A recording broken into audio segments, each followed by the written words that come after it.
Imagine living each day with a calm mind, clear thoughts, and a strong heart, no matter what happens around you. Imagine waking up and knowing that no matter what stress, noise, or pressure comes your way, are in control. You are steady. You are unshakable. You. But tell me the truth. How many times have you felt the opposite? How many days have started with anxiety, frustration, or that heavy feeling that life is just too much? How many times have you reacted without thinking, lost your patience, or felt like life was happening to you, not for you? The way you think shapes the way you live. And when your mind is full of worry or chaos, your whole life feels out of balance. But when your thoughts are strong, calm, and focused, your life starts to change. Your decisions become better. Your relationships get easier. You stop wasting time on things you can't control. Today, you're going to discover the philosophy that can help you do exactly that. Stoic philosophy. And don't worry, it's not about big, confusing words or ancient books. It's about real-life tools you can use every day to become more peaceful, more powerful, and more free. These aren't just ideas. They are life principles that have helped people for thousands of years. From Roman emperors to everyday people like you and me.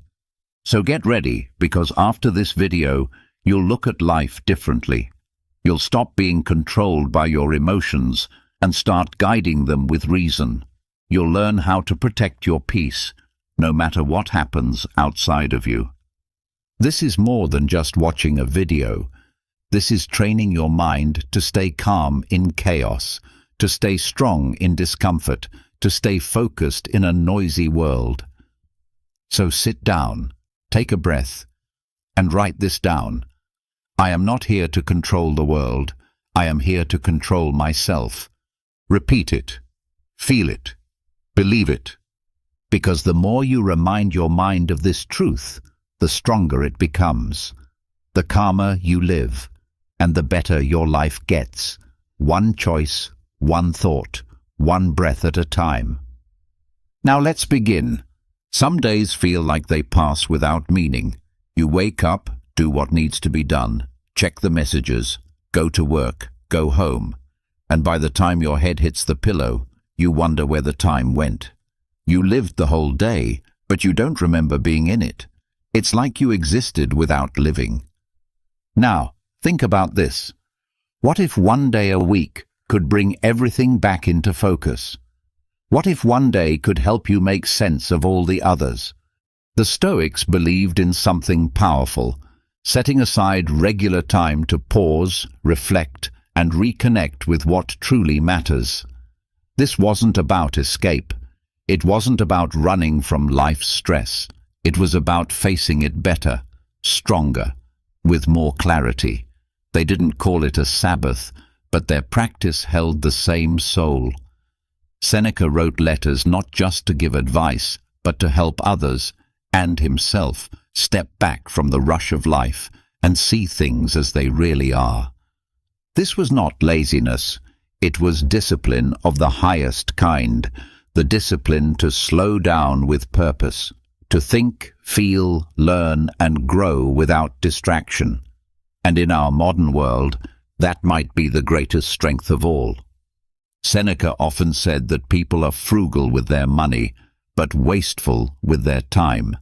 They guard their wallets, but give away their hours like loose change. The Stoic Sabbath is the antidote to that waste. It's the practice of claiming back your mind, not in dramatic moments, but in still, consistent ones. And it starts by making one day sacred, not in a religious way, but in a personal, philosophical way. This day is not for errands, not for catching up on tasks, not for working ahead. It's for reviewing who you are, how you've been living, and where you're going. It's about realigning your actions with your values, instead of drifting through another week that looks like the one before. The Stoic Sabbath begins with silence. No phone, no inbox, No need to perform. Instead, it's about returning to yourself. Sit down with a notebook. Let your thoughts come out raw. Write about what you said that week, what you did, what made you angry, what made you proud, and what you could have done better. This is not about being perfect. It's about being honest. Most people don't do this because silence can feel uncomfortable. When you stop moving, you start to hear your own thoughts, and not all of them are easy to listen to. But this is exactly where growth begins. You can't change what you won't look at, and 1 hour of deep reflection can do more for your progress than 100 hours of mindless action. On this day, you also train your attention. You ask questions that go deeper than just, "What did I get done?" Instead, ask, "What kind of person was I this week? Did I act with courage or fear? Did I speak the truth or stay quiet to be liked? Did I use my time wisely or let it slip away?" These questions hurt sometimes, but they sharpen the soul. They guide you back to what matters. Marcus Aurelius did this daily in his meditations. He wasn't writing to impress anyone. He wasn't posting for followers. He was holding himself accountable, checking the quality of his thoughts, making sure he wasn't becoming someone he wouldn't respect. You can do the same. You don't need fancy words or long hours. What matters is the intention. 1 hour a week where your only goal is to be real with yourself. That's how change starts. That's how clarity grows. You can also use this day to read, not for entertainment, but for insight. Read one passage from Seneca, Epictetus, or Marcus. Then sit with it. Let it echo in your mind. Ask what it means for your life. For example, Seneca said, "He who is everywhere is nowhere." That might sound poetic, but think deeper. Are you spreading yourself too thin, saying yes to everything and giving your best to nothing? That one line could change how you approach your time, your goals, even your relationships. But don't stop at reading. Reflect on what you've absorbed. What stuck with you? What felt uncomfortable? What truth are you avoiding because it's easier to stay distracted? The Stoic Sabbath is about bringing light into the corners of your mind that you usually ignore. And while others use their weekend to escape from life, you use yours to go deeper into it. That's not weakness, that's mastery. This practice also resets your emotional compass.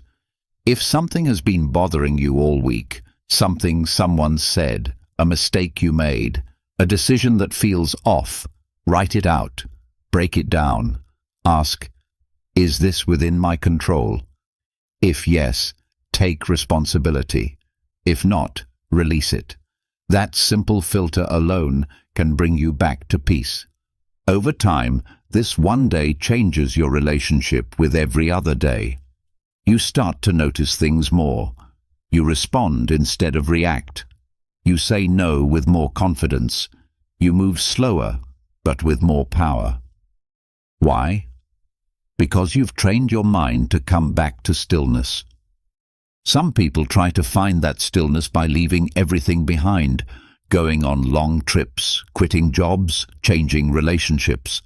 But the Stoics knew that you don't need to change your location to find peace. You need to change how you see. And the best way to change your sight is to regularly clean your lens. That's what this day is for.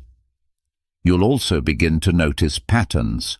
When you reflect weekly, you start to see which habits are hurting you. Maybe you scroll too much at night and feel drained in the morning. Maybe you keep avoiding hard conversations and feel tension in your body. Maybe you say yes to things that don't align with your goals. These small things, when left unchecked, become the reasons people feel stuck. But when you notice them, you can change them, slowly, with patience, without judgment. The Stoic Sabbath is not about punishment, it's about awareness.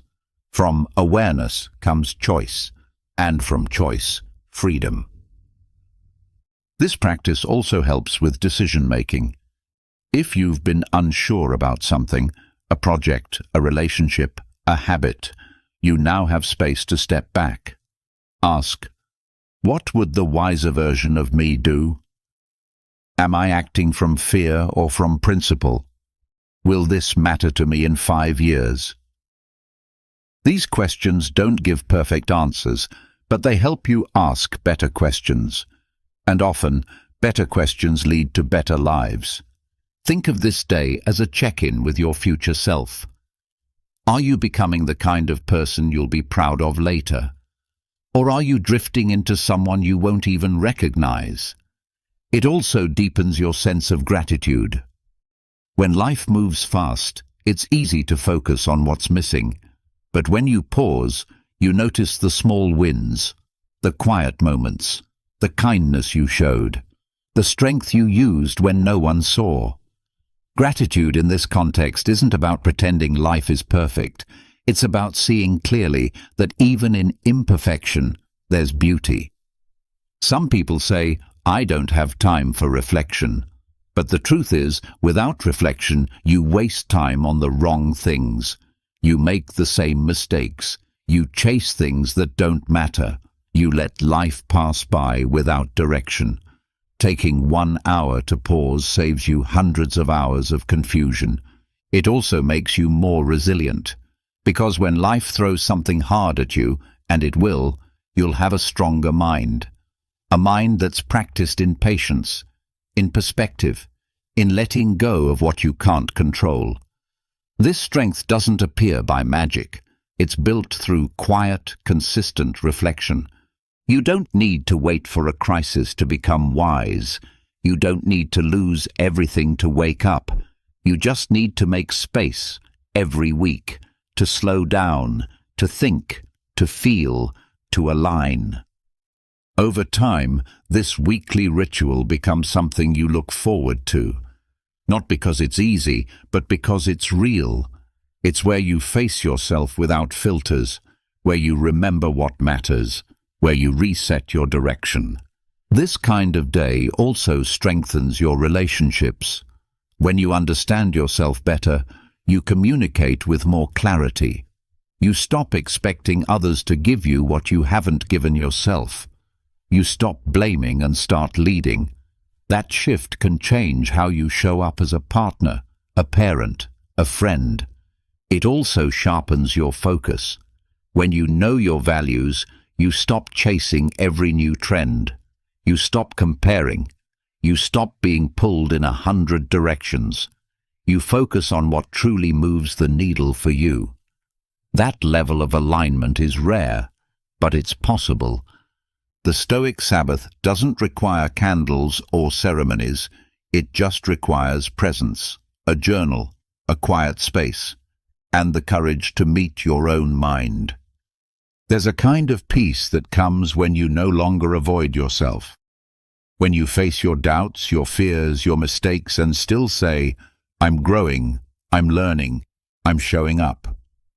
That peace isn't loud, but it's powerful, and it starts with a simple habit. 1 day a week, to return to your values, to learn from your week, to prepare your mind for the next one. That's how you live on purpose. Not once in a while, but every day, with the strength that comes from stopping, reflecting, and choosing with intention. So the question now isn't, do I have time for this? The real question is, how much longer will I keep living without it?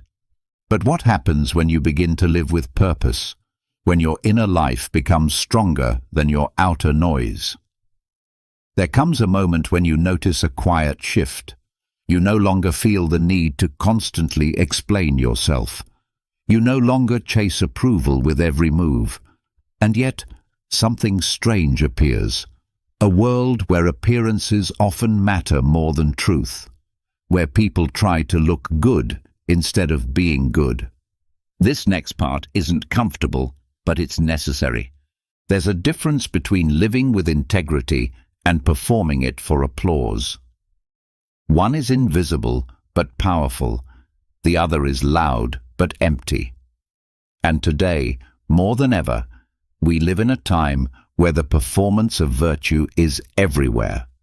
Social media, public statements, carefully crafted messages, all done not to live rightly, but to appear right. Stoicism cuts through that noise with a blade of silence. The Stoics weren't interested in showing off their values. They were interested in living them, not for others, but for themselves. Marcus Aurelius wrote, "Waste no more time arguing what a good man should be. Be one." It sounds simple, but it's everything. Virtue, in the Stoic sense, is not decoration. It's not branding. It's not a polished image. It's a quiet fire that guides your choices when no one is watching. Courage, justice, temperance, wisdom. These are not buzzwords to post online. They're muscles built in the gym of daily life. When you live with true virtue, you don't have to tell people who you are. Your actions speak first. You listen when it's hard. You tell the truth when it costs you. You do what's right when there's nothing to gain.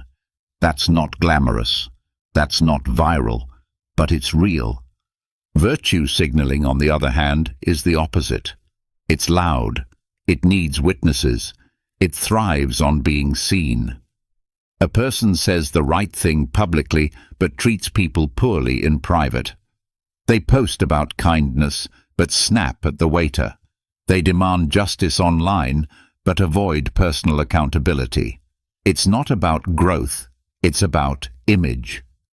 The Stoics had a word for this, hypocrisy, and they warned against it like a disease of the soul. Seneca, in particular, called out those who dressed the part of a philosopher but lived with no discipline. He didn't care if someone quoted Plato. He cared if they lived with restraint when no one was looking. That was the test.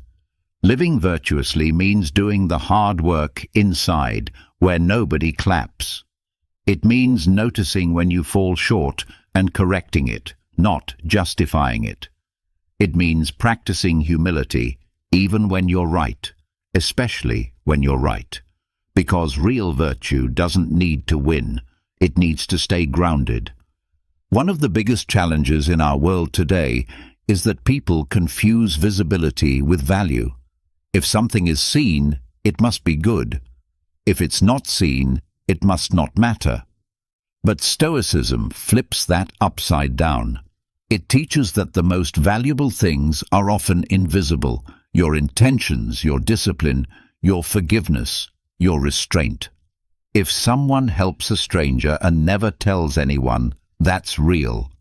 If someone does it with a camera rolling, we have to ask, who was that really for? Now, this isn't to say that public action is always fake. Of course not. But Stoicism teaches us to look inward first, to examine our motives, to ask, am I doing this because it's right, or because I want to be seen doing what's right? That one question can transform the way you move through the world. The Stoics also knew that the craving for approval is one of the greatest traps of the human mind. Epictetus said, "If you want to improve, be content to be thought foolish and stupid." That's hard. That's brutally hard. Because who wants to look foolish when you're trying to live well? But that's the point. Virtue means you don't chase the crowd. You don't bend your values just to be accepted. You stand where it's right, even if you stand alone. Living virtuously also means letting go of the need to correct others all the time. You focus on your own alignment. That doesn't mean you ignore injustice or stay silent about harm, but it means you lead with example, not ego. You show the way through your own discipline, not through shaming, not through outrage. You also understand that real virtue is built over time. It's not a label you earn once and keep forever. It's a choice you make again and again, especially when it's hard. Anyone can be kind when they're in a good mood, but can you be kind when you're angry? Can you be just when it costs you something? Can you be calm when you're under pressure? That's where virtue is forged, and that's what makes it powerful.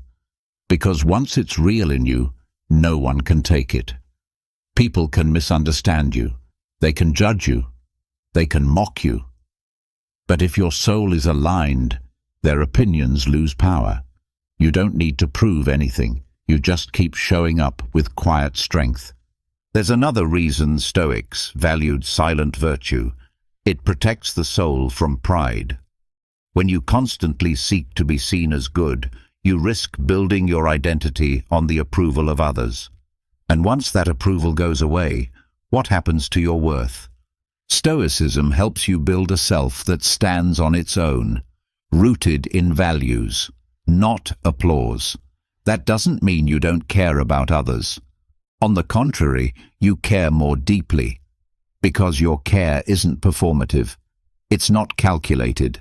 It's not for show. It's for service. When you live this way, something else happens. You become a mirror. Your quiet consistency makes others reflect on themselves, not because you lecture them, but because they feel your peace, your presence, your clarity. You don't have to convince. You become the evidence. This kind of life won't get you trending, but it will give you strength. It will give you sleep. It will give you the deep kind of confidence that doesn't need likes to feel whole. Seneca wrote that the wise man is sufficient unto himself. That doesn't mean isolation. It means you are your own compass, your own approval, your own audience. And from that place, everything you give to others is clean. It's not polluted with ego. It's real. Virtue signaling is often loud because it's hollow. It tries to fill a void with attention. But real virtue is quiet because it's full. It needs nothing. So how do you move from signaling to substance? Start by observing yourself, not with shame, but with honesty. When you do good, can you let it stay private? When you speak, can you check your motive? When you act, can you do it without needing to be seen? Also, remove the scoreboard. Don't keep track of your good deeds. Don't compare your values to others. You're not competing. You're cultivating. Your goal is alignment, not applause.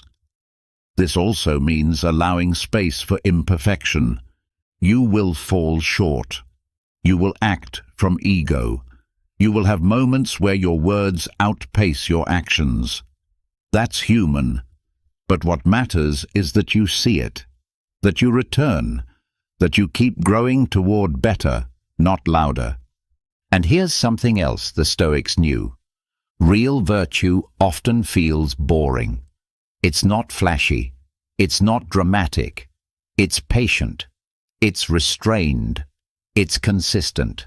And because it doesn't come with external rewards, it's easy to overlook. But over time, it builds something no audience can give you: inner peace. That's the hidden treasure of quiet virtue. You live with yourself differently. You become trustworthy in your own eyes. That trust creates calm. That calm creates focus. And that focus creates a life that's not built on sand. So while the world celebrates appearance, you celebrate alignment. While others compete to appear righteous, you return to your soul and ask, am I living in truth? Am I guided by virtue, even when no one's watching?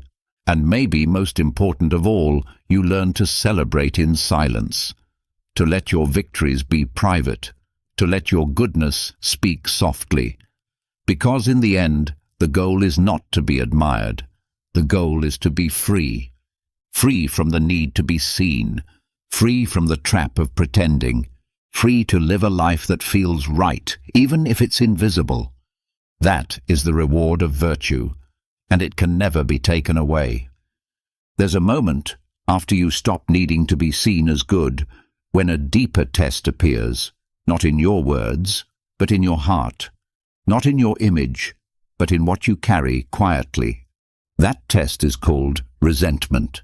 You've likely been hurt, betrayed, disrespected. Someone crossed a line or failed you when you needed them most. And even if time has passed, something remains. A tightness, a tension, a silent sentence you keep replaying in your mind. This is where the next challenge begins, not to look virtuous, but to become truly free. Forgiveness for the Stoics was never about pretending nothing happened. It wasn't about letting people off the hook. It wasn't soft. It was strong. Stoic forgiveness is not approval of harm. It's the refusal to let pain control your life. It's the decision to see clearly, act wisely, and release what poisons your peace. Seneca wrote that we suffer more in imagination than in reality, but pain caused by others often lives in both. We replay words, arguments, moments where we felt powerless, and the mind, when it holds on, keeps cutting itself open again and again. The Stoics taught us to observe these wounds, not to suppress them, but to understand them, to rise above their grip. To forgive in the Stoic sense means to choose clarity over chaos. It's to say, yes, this hurt, but I will not let it harden me. It's strength without armor. It's choosing not to become what wounded you. One of the hardest things about forgiving is the fear that you're letting someone get away with it. But the Stoic doesn't forgive to excuse. They forgive to release themselves from the burden of carrying someone else's behavior. It's not about justice through punishment. It's about reclaiming your freedom from the emotional debt left by others. Epictetus reminds us that it's not the event itself that disturbs us, but our opinion about it. Forgiveness requires challenging the story you've told yourself over and over again. You don't erase the facts. You remove the poison. You look at the hurt and say, "This happened. It was wrong, but I will not let it live in me anymore." That choice requires moral clarity. It means seeing clearly who is responsible for what, and refusing to take on what isn't yours. If someone harmed you, that's their failure. But if you cling to hate, that becomes yours. Stoicism doesn't push you to forget. It invites you to separate the truth from the noise, to see things as they are, not more, not less. You can forgive and still hold boundaries. You can forgive and still seek justice. You can forgive and still decide that trust has been broken. Forgiveness doesn't mean going back. It means moving forward without the weight. A Stoic understands that holding on to resentment is like drinking poison and hoping someone else feels it. It wastes your energy. It clouds your judgment. It keeps you locked in a moment that no longer exists. The past cannot be changed, but your relationship to it can. There is courage in that, the courage to face the full picture without turning bitter, the courage to say, "This will not shape the rest of my life." The Stoics call this inner freedom, the ability to choose your response regardless of circumstance. That includes when you've been wronged. But how do you actually do it? It starts with truth. Naming the harm without exaggeration. Seeing what was done without adding extra stories. You were hurt, yes, but you were not destroyed. You were wounded, but you're not broken. That subtle shift matters. It gives you back your strength. Then you shift your focus from the person to the pattern. What did this experience teach you about your values, your boundaries, your assumptions? The Stoics turned every hardship into training, not for revenge, but for virtue. Forgiveness, then, becomes part of your growth, not theirs. It also means recognizing that people act from their own ignorance. not as an excuse, but as an explanation. Marcus Aurelius often reminded himself that when people act cruelly, it's because they're mistaken about what's good. They're chasing things they think will bring them happiness, even if it hurts others. That doesn't make it okay, but it helps you understand that their actions are not about your worth. They're about their confusion. Once you see that, your anger softens, not into weakness, but into wisdom. You stop taking everything personally.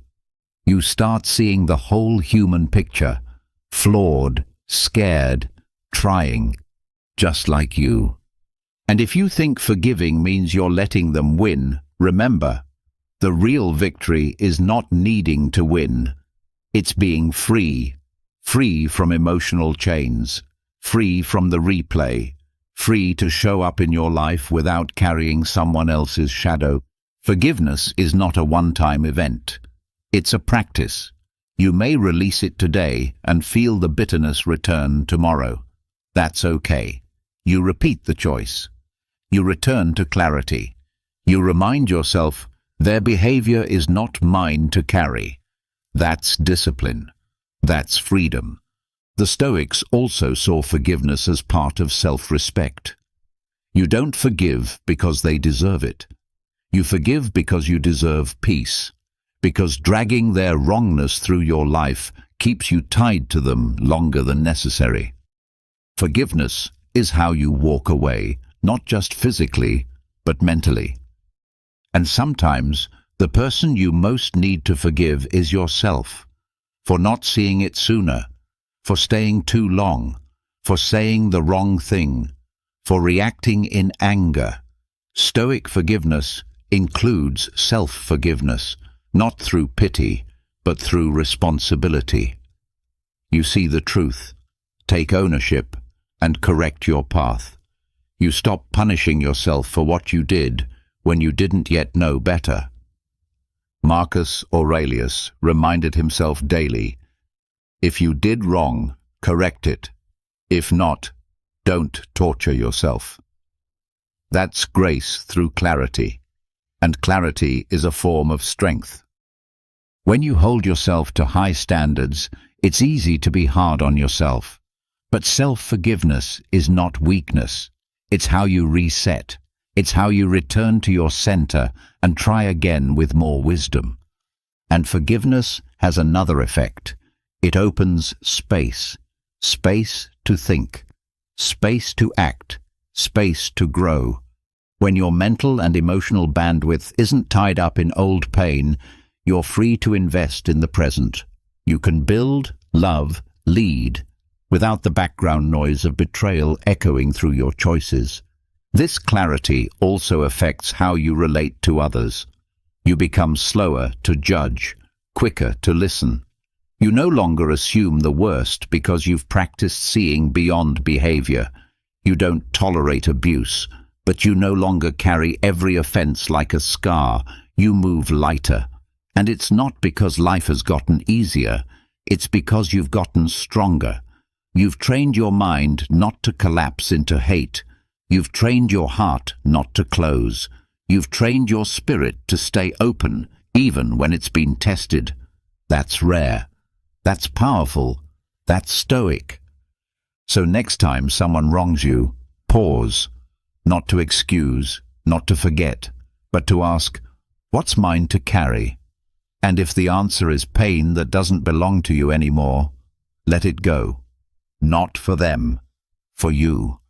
There's a certain kind of freedom that shows up only after you've let go, of bitterness, of blame, of expectations that never served you. Once forgiveness has cleared space inside you, another question quietly appears. What is truly worth your energy?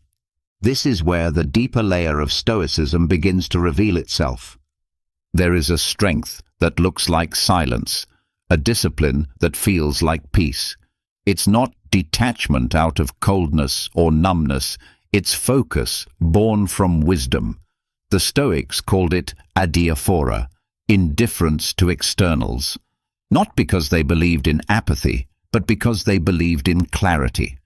Indifference, in its true form, is misunderstood. People think it means not caring. But to the Stoics, indifference is not the absence of care. It's the redirection of care. It's the sharp, honest recognition that not everything deserves your reaction, your stress, or your inner attention.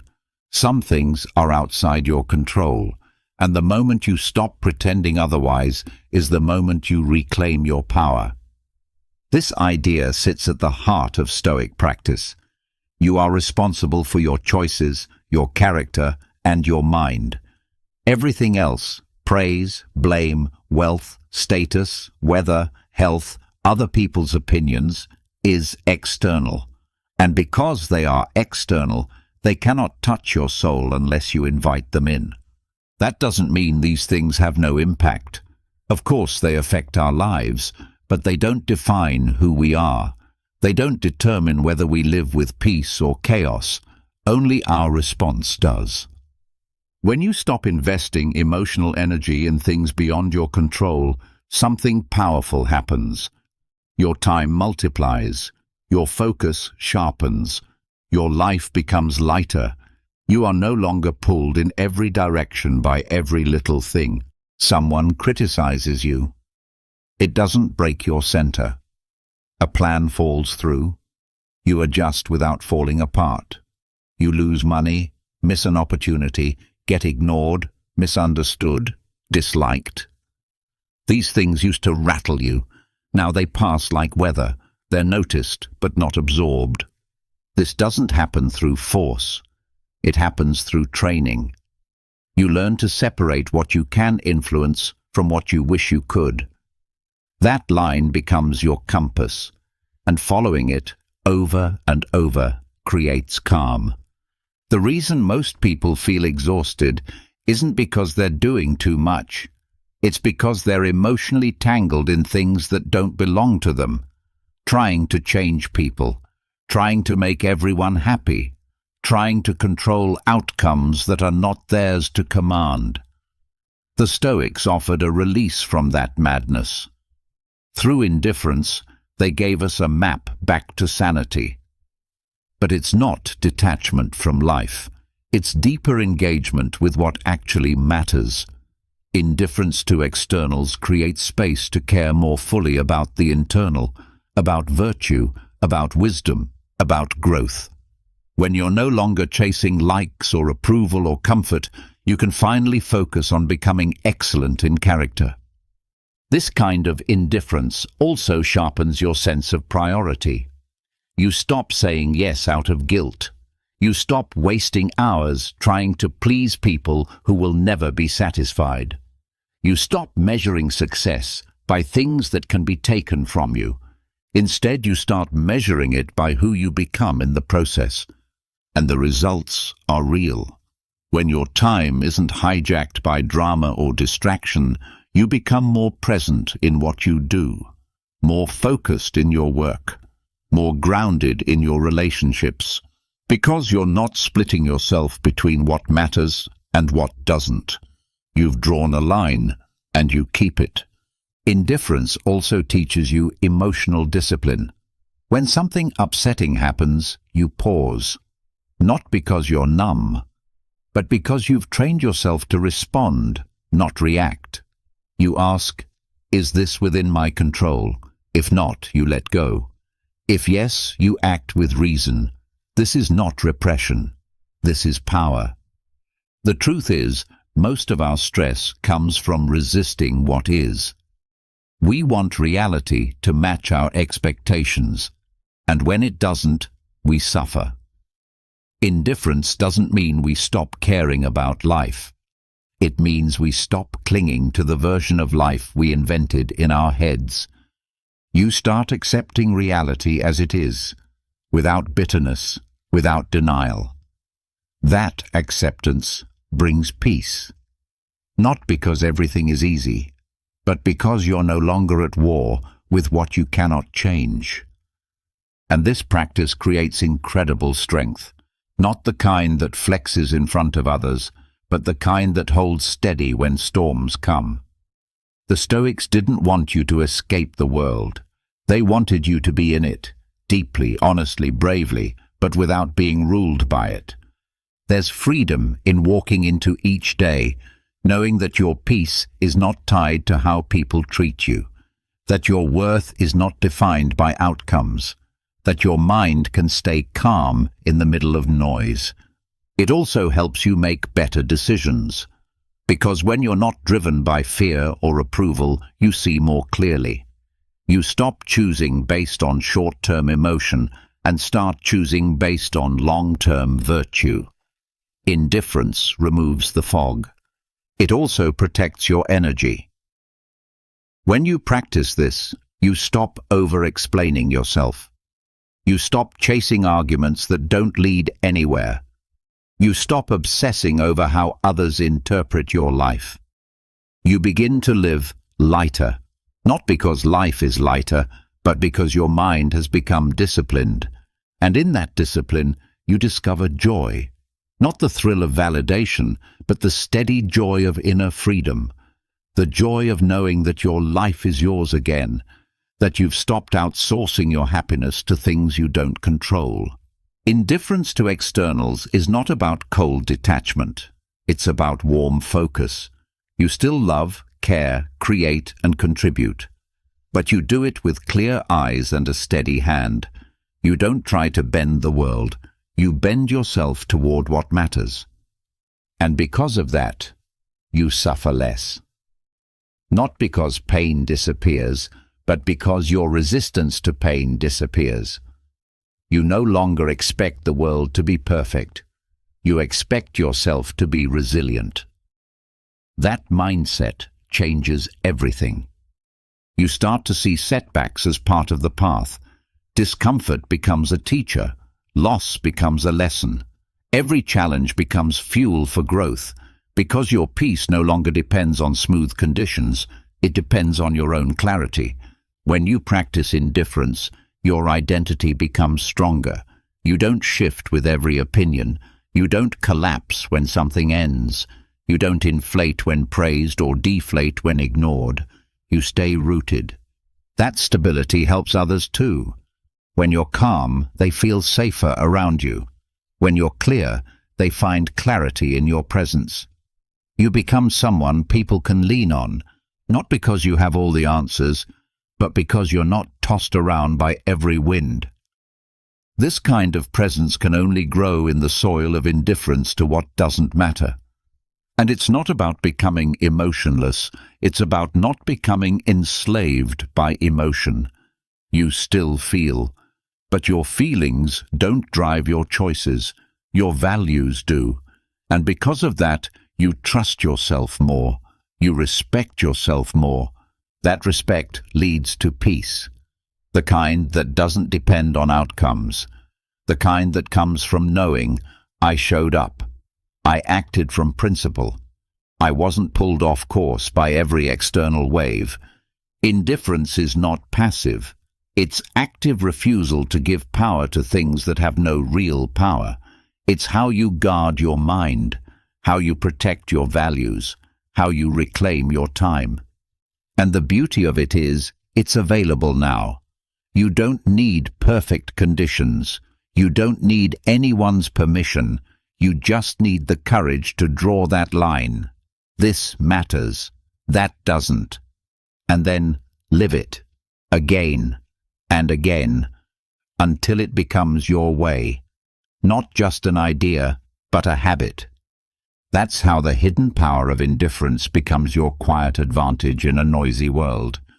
Once you begin to master the power of indifference, something else begins to shift beneath the surface. You stop reacting to every external force. You stop giving away your time, energy, and peace to things that don't deserve it. You develop focus, discipline, and calm. But then, quietly, a new temptation appears. The urge to become perfect. The desire to live up to some flawless version of yourself, or worse, some imagined ideal of what a philosopher, a Stoic, or a truly virtuous person should be. It's subtle. It sneaks in through admiration, through ambition, through the constant hunger to be better. You study the teachings, you read the quotes, you begin to build an image in your mind of the Stoic sage, the one who never loses control, who never doubts, who never wavers, and slowly, without realizing it, you stop allowing yourself to be human. This is where another kind of wisdom is needed. The Stoics spoke often of the sage, but they never claimed to be one. Not Marcus Aurelius, not Seneca, not Epictetus. They knew the sage was a guidepost, not a destination, a standard to learn from, not a mirror to compare yourself against. The sage was never meant to make you feel small. It was meant to keep you grounded in the pursuit of growth. The danger of worshipping the sage lies in distortion. You begin to judge yourself not by progress, but by distance from perfection. And when that happens, every mistake feels like failure. Every emotion becomes weakness. Every moment of confusion becomes shame. But that's not Stoicism. That's ego in disguise. Stoicism was never about becoming superhuman. It was about becoming more fully human, wise, courageous, balanced, and compassionate within the limits of your own nature. The true practice is not to become the sage. It's to move in that direction, knowing you never arrive, knowing the road is endless, and choosing to walk it anyway. Because the value is not in reaching the end. It's in who you become along the way. Contemplating the sage should inspire humility, not pressure. It should help you ask, how can I respond better next time, instead of, why do I keep messing this up? That shift turns guilt into growth. It turns self-judgment into self-awareness. There's nothing wrong with looking up to someone wiser. It can help you clarify your values. It can remind you what matters. But the moment you start idolizing, you stop learning. You turn a living philosophy into a frozen image. And frozen things don't grow. The Stoics themselves made this distinction. They described the sage in theory, but never expected to meet one in practice. The point wasn't to find the perfect example. It was to reflect on the qualities worth cultivating: patience, honesty, resilience, self-control, each one not as a destination, but as a daily challenge. You can admire a quality without turning it into a cage. You can aim for excellence without crushing yourself when you fall short. Because falling short doesn't mean failure, it means you're doing the work. It means you're paying attention. It means you care enough to notice when you've gone off course. The idea of the sage is there to bring you back, not to punish you, but to remind you what you're capable of. It's not a scoreboard, it's a compass. And the compass doesn't ask you to be perfect. It asks you to keep moving in the right direction. This mindset protects you from one of the most damaging traps, the belief that progress must always be visible, that your practice should look good from the outside. But the most meaningful progress happens quietly. No applause, no perfection, just small, honest efforts repeated over time. When you stop worshipping the sage, you give yourself permission to be honest about where you really are. That honesty is more useful than any image, because from that place you can actually grow. You can see clearly what needs work. You can forgive yourself without making excuses, and you can move forward without dragging shame along for the ride. Perfectionism is not strength. It's a form of fear. It says, if I don't get it right, I'm not enough. Stoicism rejects that. It says, you are enough to begin again, begin better. Every day is a new test. Every moment is a chance to return to your values. And if you ever feel overwhelmed by how far you still have to go, remember, even Marcus Aurelius had doubts. Even Epictetus spoke with urgency because he knew how easy it was to forget what we've learned. The difference is, they didn't let those struggles stop them. They used them. They practiced in the middle of chaos, not in the absence of it. So you can stop waiting to be perfect before you start showing up with integrity. You can stop punishing yourself for not being the sage. The world doesn't need more statues. It needs more people willing to do the hard, quiet work of growth. That work is messy. It's full of contradictions. Some days you're disciplined. Other days you lose your temper. Some mornings you rise with purpose. Others you forget everything you've learned. But the sage doesn't disappear because of a bad day. The compass still points north, and you're still on the path. There's a deeper peace in letting go of the pressure to always be composed. It allows you to focus on what really matters. How you respond after the fall. How you realign after drifting. How you continue, even when you're tired of trying. Growth doesn't require perfection. It requires honesty, effort, and the humility to keep going. You also stop comparing yourself to others who seem more together. Because now you know, the person who appears calm might be full of fear. The one who quotes Stoicism fluently might still panic in silence. What matters is not the performance. What matters is what you build when no one is watching. Contemplating the sage can keep you grounded if you use it correctly. If you reflect on their discipline without expecting to match it. If you draw lessons from their life without turning them into gods. The sage is not an idol. It's a mirror for your best self, your potential. Not a demand, but a direction. And when you stop chasing perfection, you start building consistency. You show up even when it's not dramatic. You return to the practices even when they feel boring. You stay focused even when no one notices.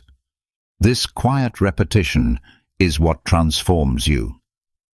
Because greatness in Stoicism doesn't come from one flawless moment.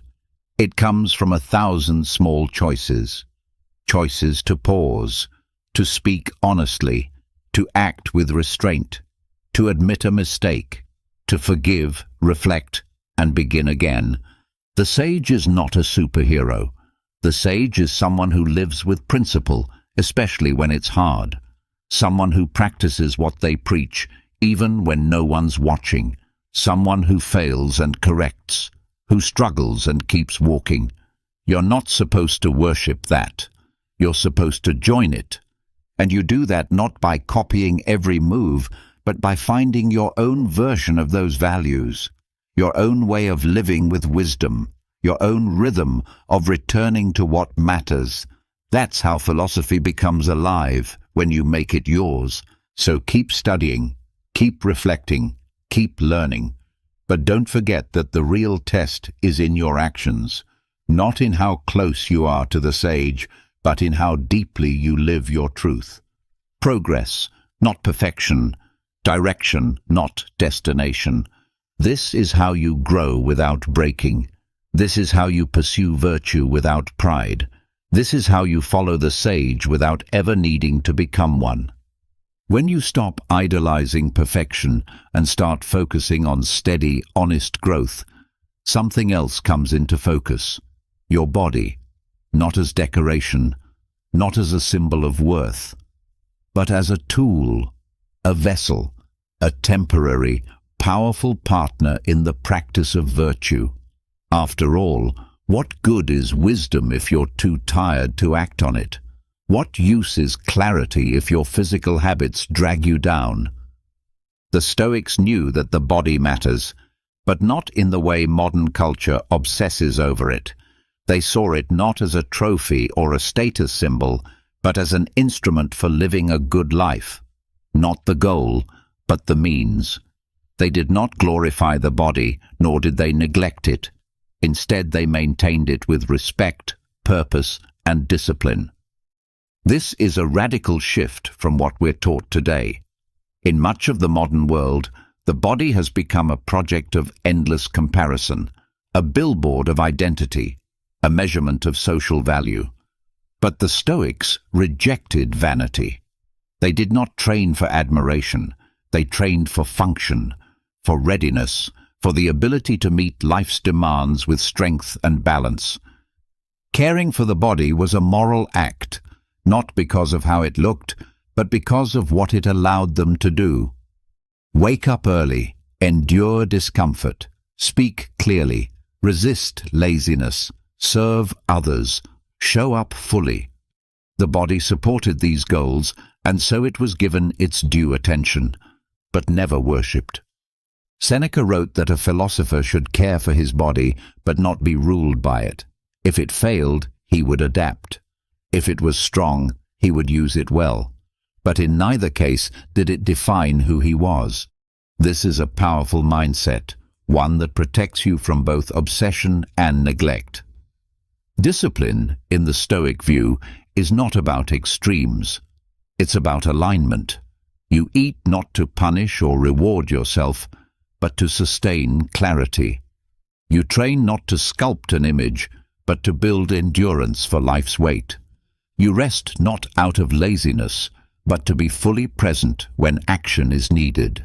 This kind of relationship with the body is rare today. Most people are either disconnected from their bodies, treating them like afterthoughts, or completely consumed by them, chasing ideals that shift with every trend.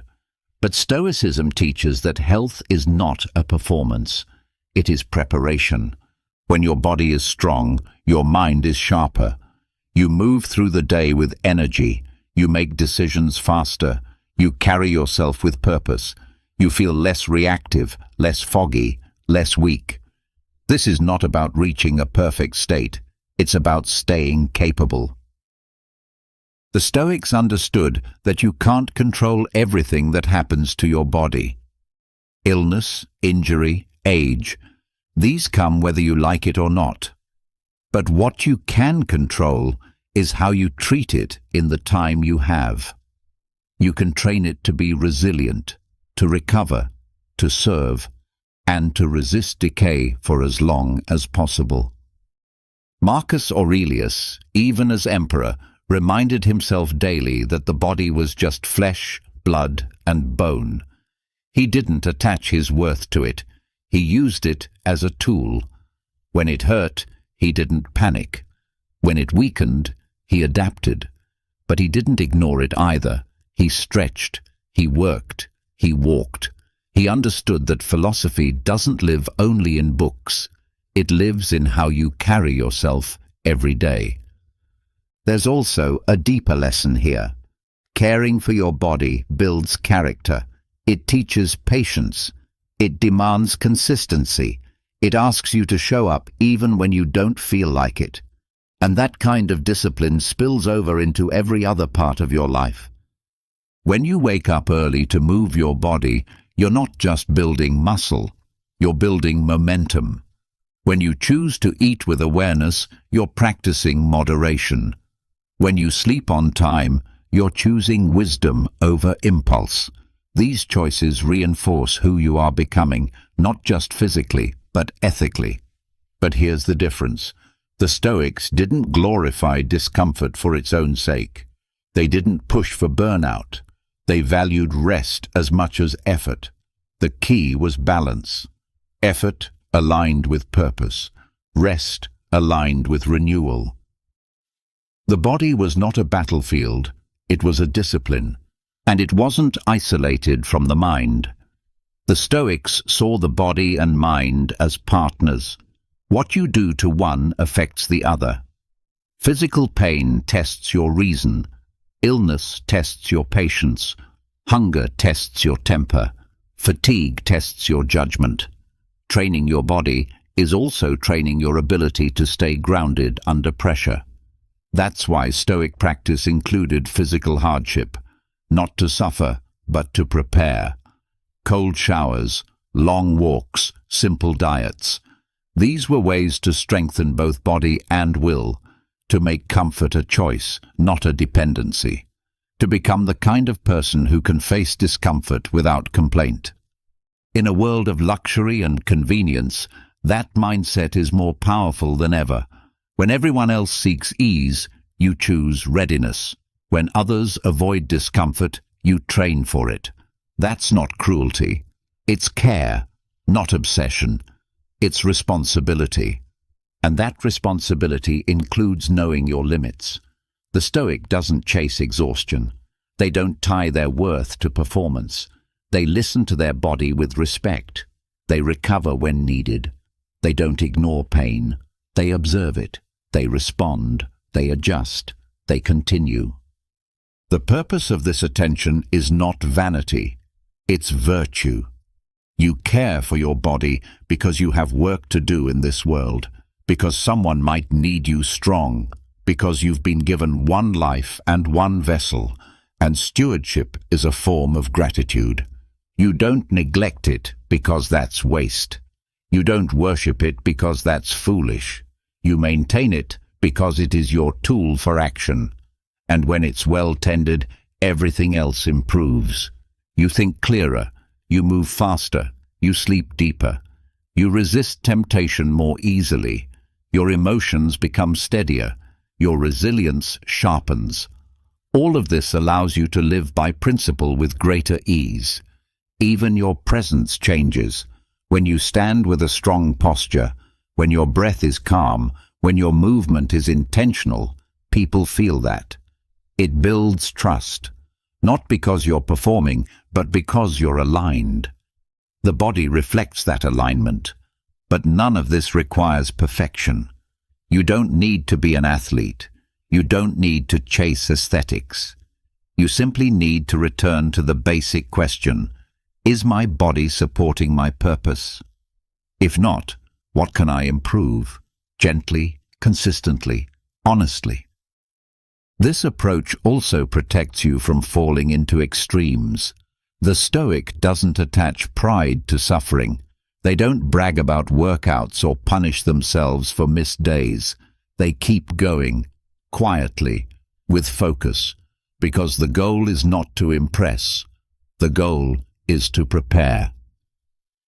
Your physical habits become part of your ethical life, not separate, not superficial, but essential. You care for the body not to be admired, but to be useful. You rest not to avoid effort, but to restore strength. You train not to dominate others, but to master yourself. And the mastery isn't loud. It doesn't need praise. It doesn't ask to be seen. It's in the way you move, the steadiness of your breath, the calm in your voice. It's in your readiness to help, your ability to endure, your willingness to serve. So if you've neglected the body, start where you are. One walk, one stretch, one honest meal. If you've obsessed over the body, step back. Remember your purpose. Use your energy wisely. Care for the body without making it your identity. That balance is where freedom lives, in discipline without punishment, in care without obsession, in effort guided by principle. This is how the Stoics trained, not to shine, but to serve, not to sculpt an image, but to strengthen a soul. And they used the body not as a trophy, but as a tool, a bridge between intention and action, a quiet ally in the pursuit of virtue. Once you begin treating your body as a tool for purpose rather than a target for praise, you start noticing another pattern. Even when the body is well-fed, well-rested and strong, the mind can still be noisy. The breath may be calm, the posture steady, but inside your head, a storm may still be speaking. And it speaks often, with urgency, with volume, and with distortion. The Stoics taught that much of our suffering does not come from events, but from the story we tell ourselves about those events. That story rarely pauses. It judges everything. It replays conversations. It imagines disasters. It creates arguments that haven't happened and regrets that haven't healed. It calls itself truth, but most of the time, it's fiction. This inner narrator is not your enemy, but it is not your master either. It evolved to protect you, to interpret the world quickly, to assign meaning so you could act. But when it goes unchecked, it becomes a critic, a dramatist, a false prophet of what people think, what might go wrong, and why you are not enough.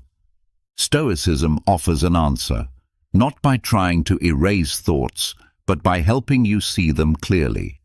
To the Stoics, it was not thinking that caused trouble, but unexamined thinking. Thoughts can be tools, or they can be traps. It all depends on whether you question them. The first step is noticing the story, not in the middle of a breakdown, but in the quiet moments where a thought arises. They don't respect me. This always happens. I can't do this. Instead of reacting, you pause. You look at the sentence in your mind like a stranger's voice, and then you ask, is this true, or is this just habit? Most thoughts are habits. They come from past pain, repetition, or fear. They wear the costume of logic, but underneath, they are just noise. Epictetus taught that we are disturbed not by things, but by the view we take of them. That view often arrives as a monologue you didn't ask for, but you still listen. Silencing the inner narrator doesn't mean shutting down thought. It means creating space between thought and identity. It means remembering. Not every thought is a fact. Not every feeling is a forecast. Not every story is worth telling again. You do this by observing your thoughts like a Stoic watches a storm, not with panic, but with distance.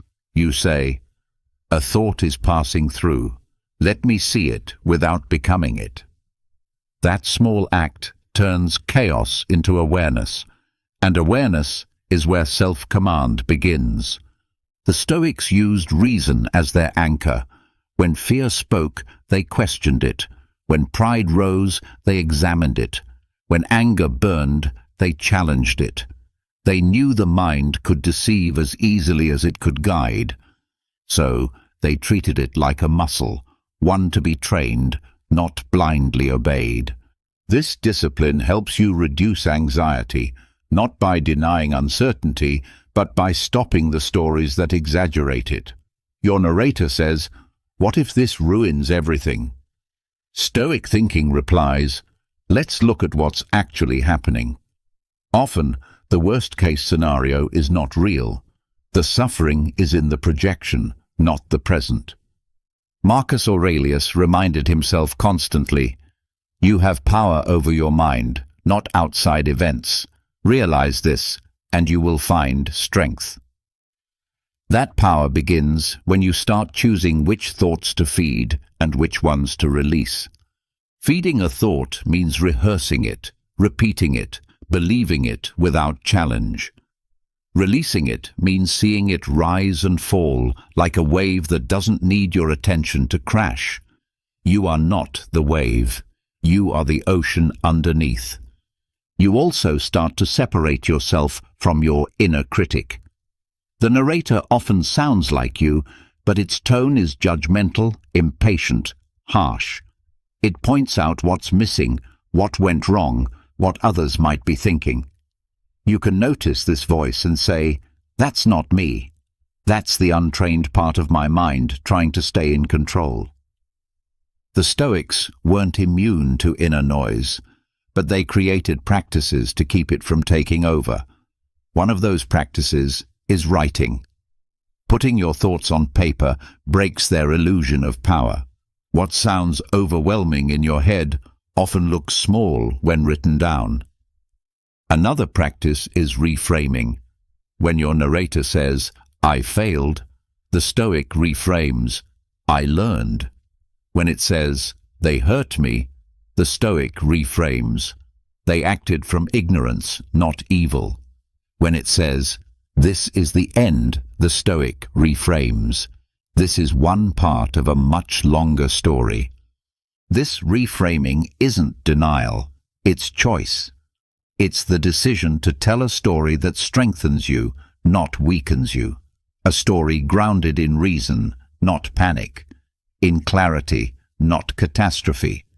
You also develop the skill of silence, not just externally, but internally. The ability to sit in stillness without filling it with words. This is rare. Most people reach for noise the moment silence arrives. But the Stoics embraced silence as a source of insight. In silence, the narrator loses its script. It begins to slow. And you start to hear something else. Truth beneath thought. Wisdom that does not need language. A knowing that comes from presence, not opinion. This is not a one-time fix. The narrator will keep returning. It will comment on your work, your relationships, your choices. It will try to pull you into old roles. The victim, the hero, the one who never measures up. Each time you get to decide, do I believe this? Do I respond? Or do I return to stillness? You also begin to notice that the narrator loves patterns. It recycles the same fears, the same assumptions, the same doubts. Once you see the pattern, you no longer fear it. You say, this again, and let it pass. That shift from reaction to observation is freedom. In time, you become less interested in mental storytelling. You crave peace more than drama. You value stillness more than self-talk. And when thoughts come, you meet them with curiosity, not judgment. You ask, does this help me live better? If not, you release it. This changes how you speak to yourself. Your inner voice becomes more compassionate, more patient, more honest, not soft, but supportive. You correct without shaming. You reflect without spiraling. You speak to yourself as a friend, not an enemy. And as the inner narrator loses its grip, something else grows in its place. Presence. You start to be where you are, to do what you're doing, fully, without constantly explaining it to yourself. You walk without replaying. You speak without rehearsing.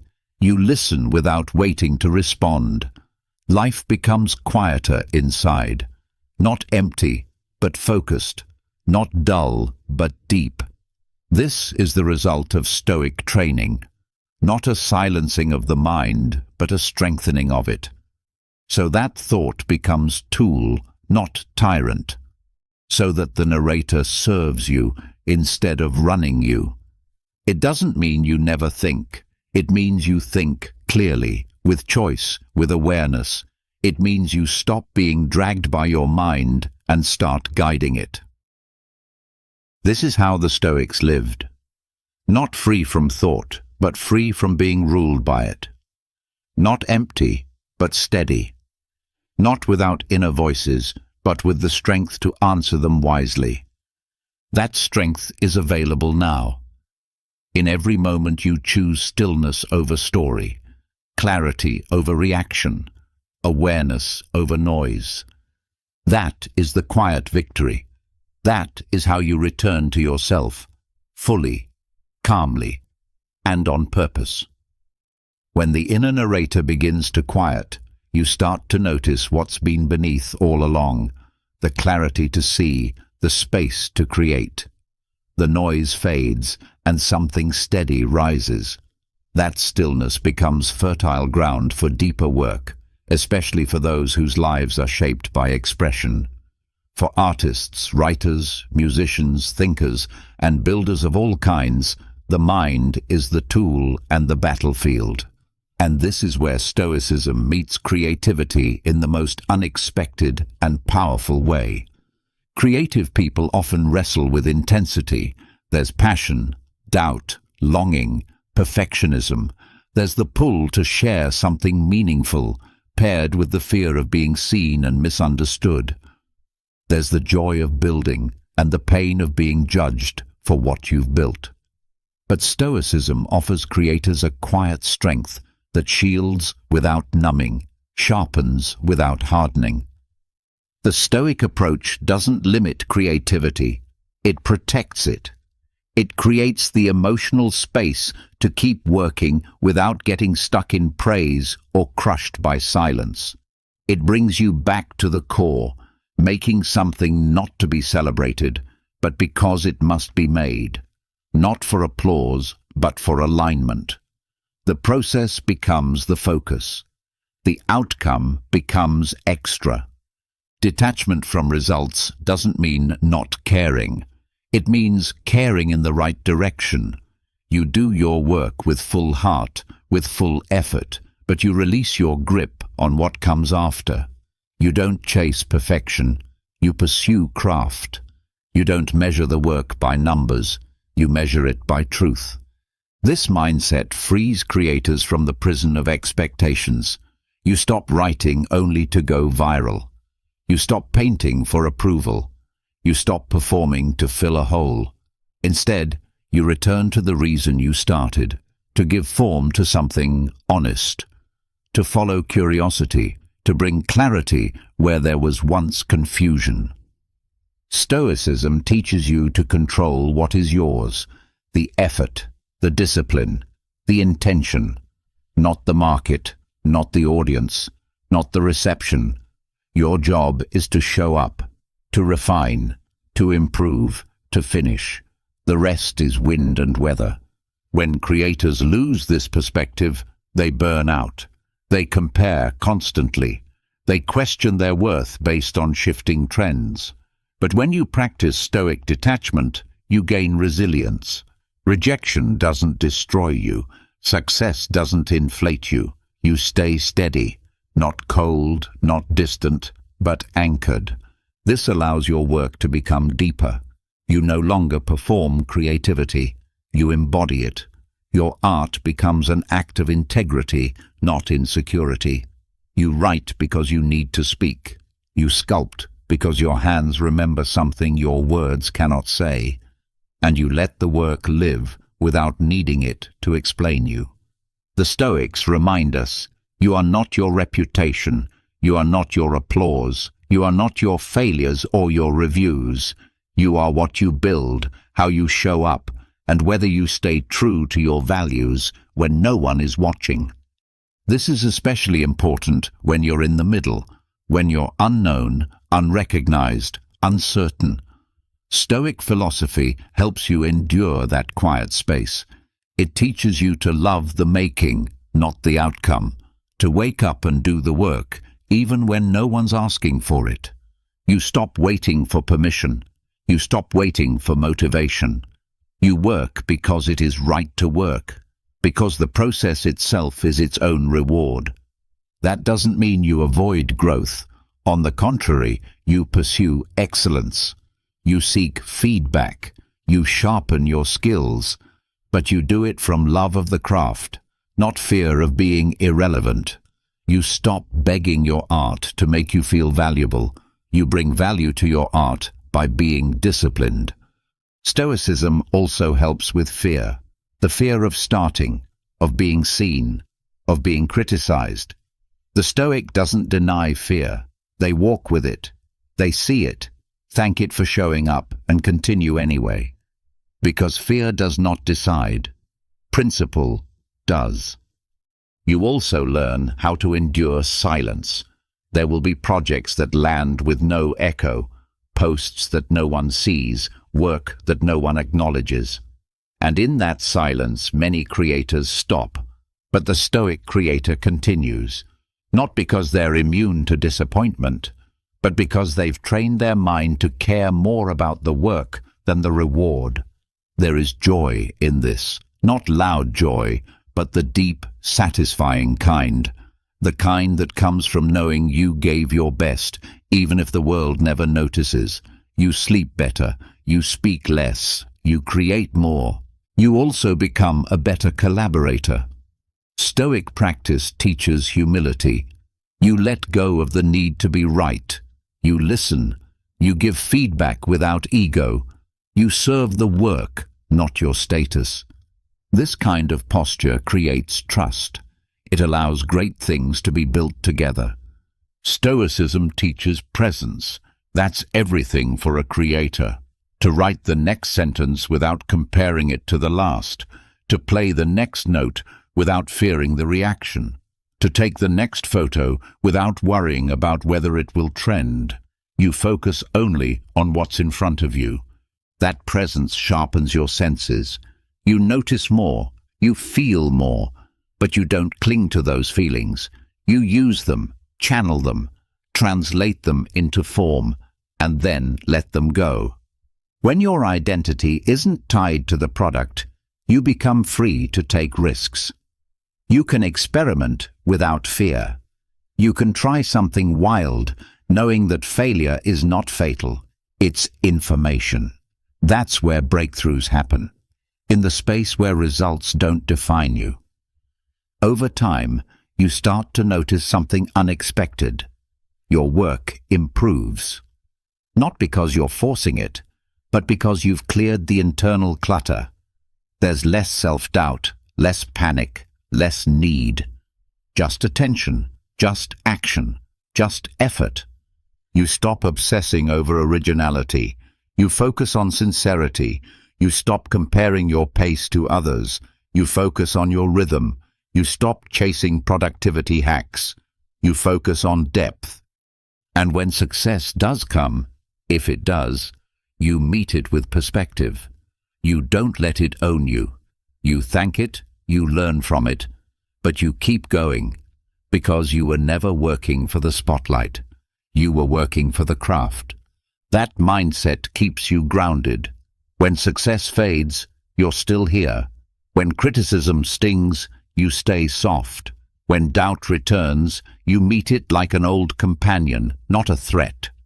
This steadiness isn't common, but it is earned. It's earned in the quiet hours, the empty rooms, the work that no one saw but you did anyway. The Stoic creator isn't detached from life. They're immersed in it, but they are not ruled by it. Their creativity flows not from chaos, but from calm. You are allowed to care, deeply, passionately, but you're also allowed to protect your peace, to create with presence, to rest without guilt, to let go without regret. That's the path, not the glamorous one, not the easy one, but the steady, clear, honest one, where what you make becomes a reflection of who you are, not because it's flawless, but because it's real. And when it's real, it resonates, quietly, powerfully, and often, permanently. Not because you demanded it, but because you made it with care and let it go without fear. That's Stoicism for the creator, a philosophy of the soul applied to the work of the hands, where mastery matters more than popularity, where discipline becomes devotion, and where art, freed from ego, becomes truth. When you create from a place of stillness, without clinging to praise or fearing failure, something deeper begins to come undone. The need to be someone. Not in the sense of having purpose or meaning, but in the constant effort to prove your value through titles, roles, and recognition. Even when your art flows freely, the identity machine keeps humming in the background, trying to label you, box you, rank you. Stoicism offers a way to shut it off. The Stoics understood the trap of identity, not the kind rooted in character, but the kind built on performance and attachment. They saw how easy it was to confuse what you do with who you are, to believe that being a leader, an artist, a parent, a student, or a professional somehow defines your worth. That belief creates pressure. It creates fear. It creates confusion when roles shift or titles fade. And it keeps you locked in the exhausting cycle of trying to meet every expectation, keep every appearance, defend every reputation. Stoicism tears through that noise with a clear reminder. Your value is not in what others call you, it's in how you live. Character over identity, integrity over image.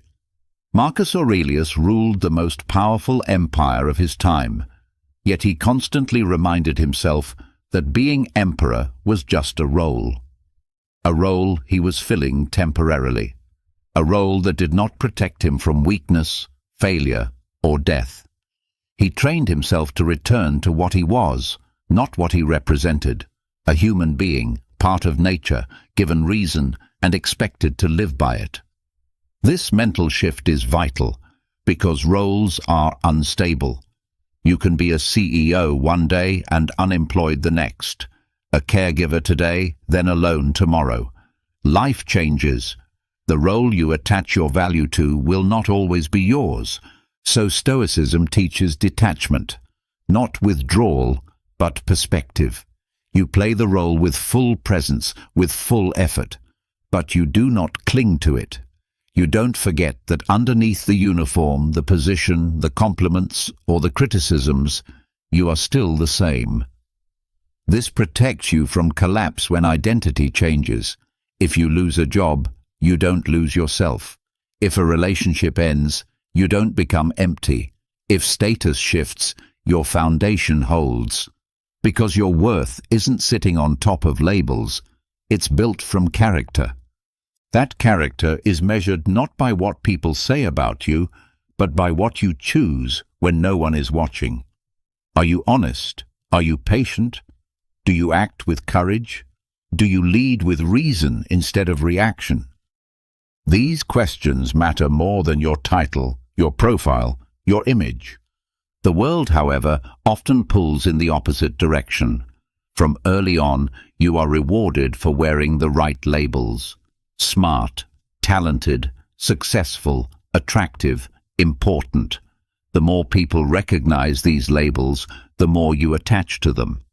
But deep down, there's often fear, not of losing the label itself, but of losing the self you tied to it. Unplugging the identity machine means stepping back from all of it, not quitting your job, not erasing your relationships, but learning to see them as roles you perform, not truths you are. A parent is a role, a title is a function. Yourself is the one who navigates all of it with reason and virtue. This perspective gives you power. When others praise you, you don't get drunk on it. When they criticize you, you don't spiral. You see that both are opinions, floating on top of something deeper. Your center is not shaken by their stories. You also become less reactive. When your identity is not under threat, you don't feel the need to defend it. You don't have to win every argument, prove every point, or be seen as right. Your energy shifts from protecting the label to improving the soul. And when you do fail, and you will, it no longer becomes a statement about your identity. It becomes a moment of learning, a reflection point. Failure loses its sting when it doesn't tear down your sense of self. That's the freedom Stoicism trains you for. This freedom also brings more presence. You're not performing your role while secretly wondering how you're being perceived. You're not talking while rehearsing your image. You're just there, listening, thinking, acting from principle. And with this detachment comes humility. The Stoic knows that roles can be stripped away in a moment, that health can falter, that fame fades, that fortune changes. They don't deny these truths. They prepare for them. And in doing so, they stay grateful, grounded, and adaptable. You become more open, less afraid to shift directions, less hesitant to let go of what no longer fits. Because you're no longer confusing changing roles with losing yourself. You can transition, adapt, evolve, without clinging, without collapse. This also changes how you relate to others. You stop putting people in boxes. You stop defining them by what they do, what they have, what they represent. You begin to see their actions more than their titles. And that lets you form deeper, more respectful relationships. It allows you to forgive more easily. Because when someone acts poorly, you don't see them as a permanent identity. You see a person who failed to act by reason. That distinction softens the heart without weakening the boundaries. And it makes room for compassion toward yourself. When you make mistakes, you no longer say, "I am a failure." You say, "I acted poorly. I can do better." That kind of language builds resilience. It doesn't let you off the hook, but it keeps you from falling off the path. You also start giving your energy to things that last. Not status games, not public image, but the internal project of becoming who you respect in quiet. You focus on the kind of mind you carry, not the kind of compliments you collect. This isn't detachment in a cold, distant way. It's warmth without needing reinforcement. It's clarity without dependence. It's the ability to walk into a room without needing it to prove your value. And when you receive recognition, you meet it with gratitude, but not addiction. You don't chase it. You don't bend your principles to protect it. You simply accept it as one signal among many, not a mirror, but a moment. This mindset also helps you live more simply. You stop needing to perform success through consumption. You stop chasing things you don't need just to validate roles you didn't choose. You stop buying identity and start building character. That shift brings peace and focus. You stop spreading yourself thin, trying to be everything to everyone. You begin to ask, what matters to me? Not to the version of me I'm trying to maintain, but to the person I am becoming? That question alone can reset your life. You become less easy to manipulate. When someone tries to flatter your identity, it no longer blinds you. When they try to insult it, it no longer shakes you. You see the game, you step out of it. And that doesn't make you passive. It makes you more powerful, because now your choices aren't reactions, they're responses. You say yes from alignment. You say no from clarity. You move through the world as yourself, not as the version you think others want. The Stoic path doesn't ask you to erase your past or reject your roles. It asks you to use them wisely, to play them with skill, but never to confuse the mask with the soul underneath. Because when you know who you are beyond identity, you stop needing permission. You stop chasing confirmation. You begin to live by something deeper, your reason, your principles, your integrity. That's not withdrawal. That's presence. That's not emptiness. That's alignment. And that's not losing your identity. That's finally finding what's been under it all along. Once you free yourself from the grip of roles and labels, something powerful begins to unfold. You begin to speak and act from who you truly are, not who you're expected to be. Your decisions become cleaner. Your presence becomes lighter. But this new clarity doesn't mean life gets easier. In fact, it reveals something most people avoid: conflict. Not the loud kind always found on the surface, but the subtle moments where your principles are tested, where your patience is stretched, where your values meet opposition. This is where Stoicism reaches one of its most demanding tests: conflict. Not to win arguments, but to reveal your reason. Not to silence others, but to anchor yourself. For the Stoic, conflict isn't a threat to avoid or a game to win. It's a mirror that shows who you are under pressure. Conflict is one of the fastest ways to uncover how strong your reasoning truly is. It's easy to sound wise when everyone agrees with you. It's much harder to stay composed when your beliefs are challenged or when you're spoken to with disrespect. That's when your philosophy is no longer an idea. it's a posture, and either it holds or it doesn't. The Stoics believed that reason, logos, was the guiding force behind a meaningful life. Logos is more than logic. It's harmony. It's the principle that all human beings are connected by rational thought, and that our highest duty is to live in line with it. But the test of this ideal comes not in peace, but in friction. In verbal conflict, the instinct is to defend yourself, to react, to raise your voice, sharpen your tone, strike back. But the Stoic does something different. They pause, they assess, they don't retreat, but they don't escalate either. Their goal is not to defeat, it's to remain grounded in reason and to lead by example. When Marcus Aurelius was surrounded by betrayal, deception, and constant political challenge, he reminded himself not to let the behavior of others drag him from his principles. He wrote that it is possible to remain kind even when others are cruel, to speak clearly even when others shout, to listen carefully even when others accuse. This is not weakness, it is control, it is presence. The ability to stay calm in conflict is not passivity, it's power restrained. It's understanding that your words are tools and using them with precision, not emotion. The Stoic does not fear disagreement. They welcome it as a test of clarity. If someone challenges your belief, you explore it. You ask, is my view well-founded?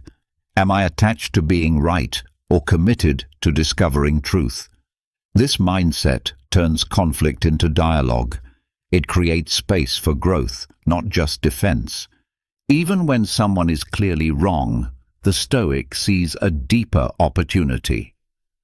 Epictetus said, "If someone is mistaken, instruct them kindly.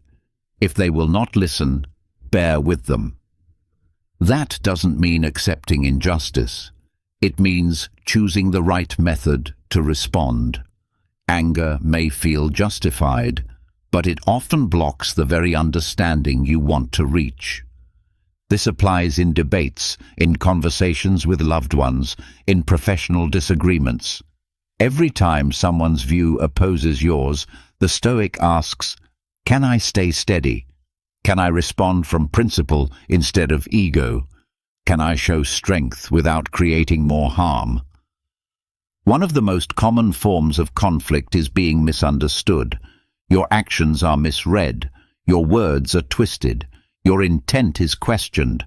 The automatic reaction is to explain, defend, or push back. But the Stoic sees something else, a choice. You can speak with calm, or you can remain silent if the moment calls for it. You can stand in the storm of misunderstanding without needing to clear every cloud. The goal is not to let every insult pass. The goal is to respond with proportion. Some things are best addressed directly, others are best left alone. The wise person knows the difference. In ideological conflict, this approach becomes even more important. When your worldview is challenged, the temptation is to double down, to dig into your position and prove its strength. But the Stoic remains open, not because they are uncertain, but because they value truth more than winning. They listen not to reply, but to understand. They respond not with rehearsed points, but with honest thought. Even when disagreeing deeply, the Stoic never forgets that every person shares the same potential for reason. That no matter how different the ideas, the core humanity remains. You never destroy someone's mind to prove your own. This is especially important in an age where disagreement is often seen as threat, where debates turn into battles and respect is replaced by sarcasm. But the Stoic does not lower themselves to the behavior they reject. They remain an example of what it looks like to disagree with dignity. This does not mean always staying quiet. There are times when speaking up is the duty, when injustice must be named, when truth must be defended. But even then, the Stoic asks, am I being moved by anger or guided by reason? Am I trying to teach or simply attack? Will my words serve clarity or only stir emotion? These questions don't weaken your position, they strengthen it, because now your response is chosen, not triggered. It reflects your values, not your pride. That kind of speech cuts through the noise. People hear it differently, because it doesn't come from defense, it comes from depth. Conflict also reveals your control of impulse. You may feel frustration rise, see the edge of your patience, but Stoicism teaches you to wait, to create space between emotion and action. That space is where wisdom lives, where better words form, where harmful ones dissolve. This restraint doesn't mean losing passion, it means applying it wisely. You still care deeply about your message, but you don't let urgency destroy your delivery. You speak with force, but not fury, with truth, but not harm. Even your tone becomes a tool. A calm voice in a heated space often carries more weight than the loudest shout, because it signals that you are not afraid, that you are not here to fight, but to reveal. And that confidence disarms more than aggression ever could. The Stoic also practices letting others have the last word, not because they are defeated, but because they have said what needs to be said. They don't chase resolution, they plant clarity, and they move on. Their peace does not depend on someone else's agreement. This attitude changes everything. Conflict becomes less draining, less personal, less chaotic. You no longer walk away feeling exhausted or ashamed. You walk away knowing you stayed aligned. And when the conflict stays unresolved, the Stoic accepts it, not as failure, but as part of life. Not every disagreement ends in harmony. Not every argument can be fixed, but every one is a chance to hold the line between who you could be and who you choose to be.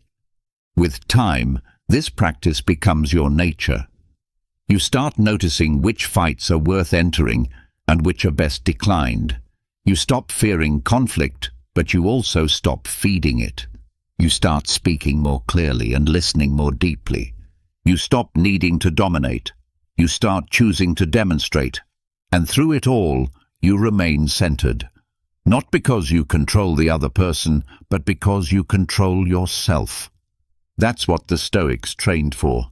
Not easy lives, not smooth conversations, but the ability to stay calm in the presence of noise, to think when others react, to lead without force, and to hold reason as the highest response to conflict, no matter how loud the world becomes. When you choose reason over reaction in conflict, when you walk away without needing to be right, something else rises to the surface, a quieter discomfort.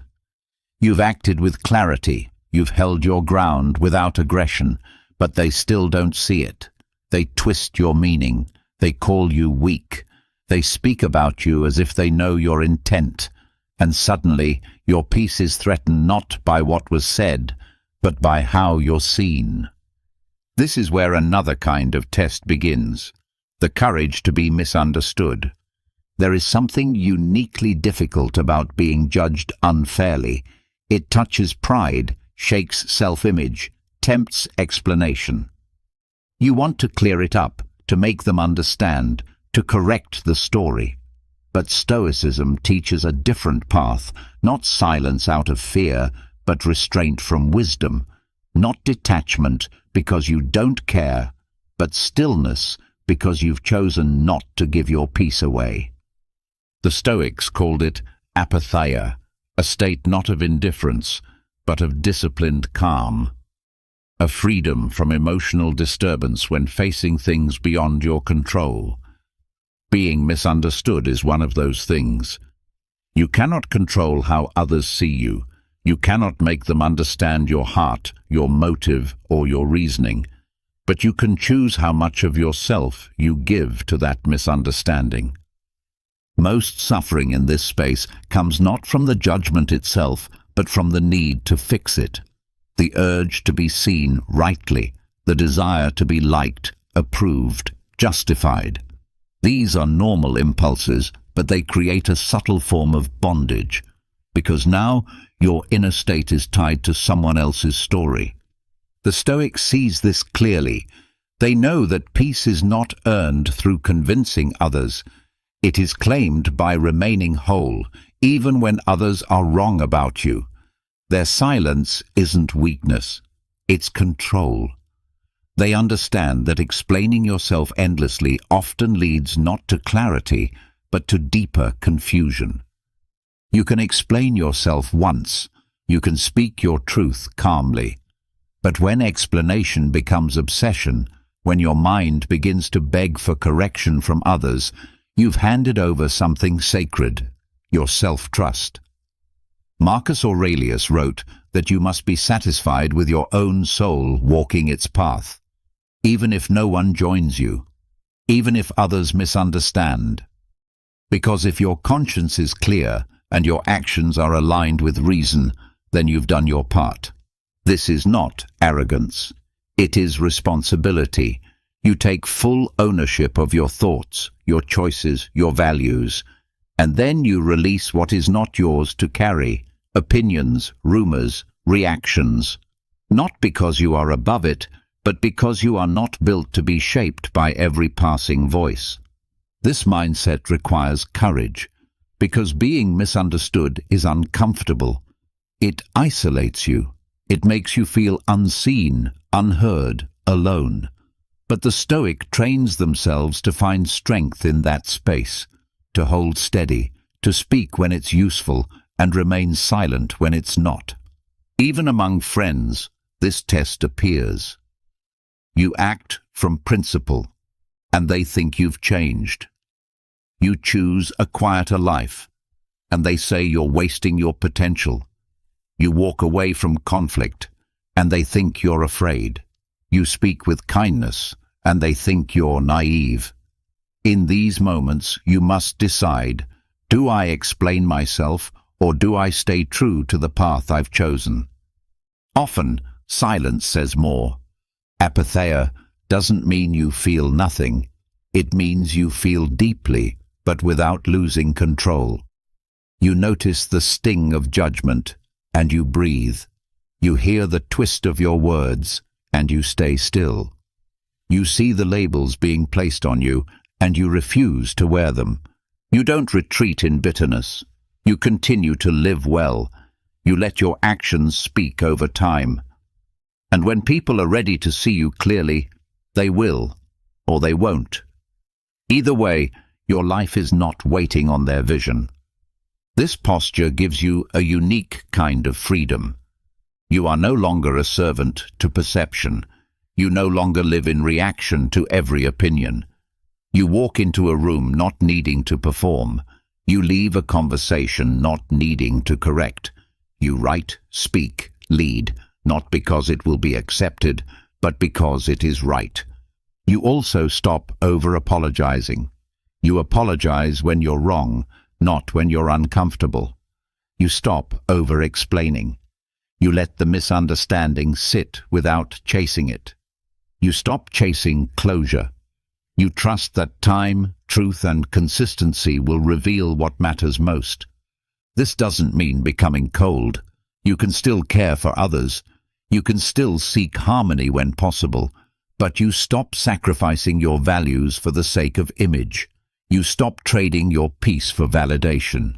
You begin to respect yourself enough to be misunderstood, and with that respect comes humility. You don't assume you're always right. You remain open to feedback, but you don't change your path every time someone disapproves. You weigh the input, you reflect, and then you return to your principles. You also learn how to stay quiet in the middle of noise. When others speak about you in ways that don't reflect your truth, you hold steady. Not because it doesn't matter, but because it's not worth losing your clarity over. You keep your peace, not by fighting for your image, but by standing in your integrity. That's how trust grows, first with yourself. You start to believe in your ability to hold your ground without needing agreement. You start to see that your life is not a public debate, it's a private responsibility. And this changes how you move through the world. You become less performative, less dependent, more free. You dress how you want, speak how you think, walk with quiet purpose, not to stand out, but because you've stopped trying to blend in. Even in leadership, this matters. The courage to be misunderstood allows you to make decisions that others may not grasp right away. You lead not by always being liked, but by doing what is necessary. That kind of clarity inspires more than charm ever could. The Stoic knows that truth often takes time to be seen, that wisdom sometimes looks like rebellion, that virtue can be mistaken for weakness. But none of that changes what is right, so they walk on, not to be provocative, but to remain free. This freedom is rare, but it can be trained. Each time you feel the urge to defend yourself when it's not useful, you breathe. Each time you want to correct someone's opinion, you pause. Each time you're tempted to act out of fear of judgment, you ask, is this aligned with my values, or am I just avoiding discomfort? That small question can change your day.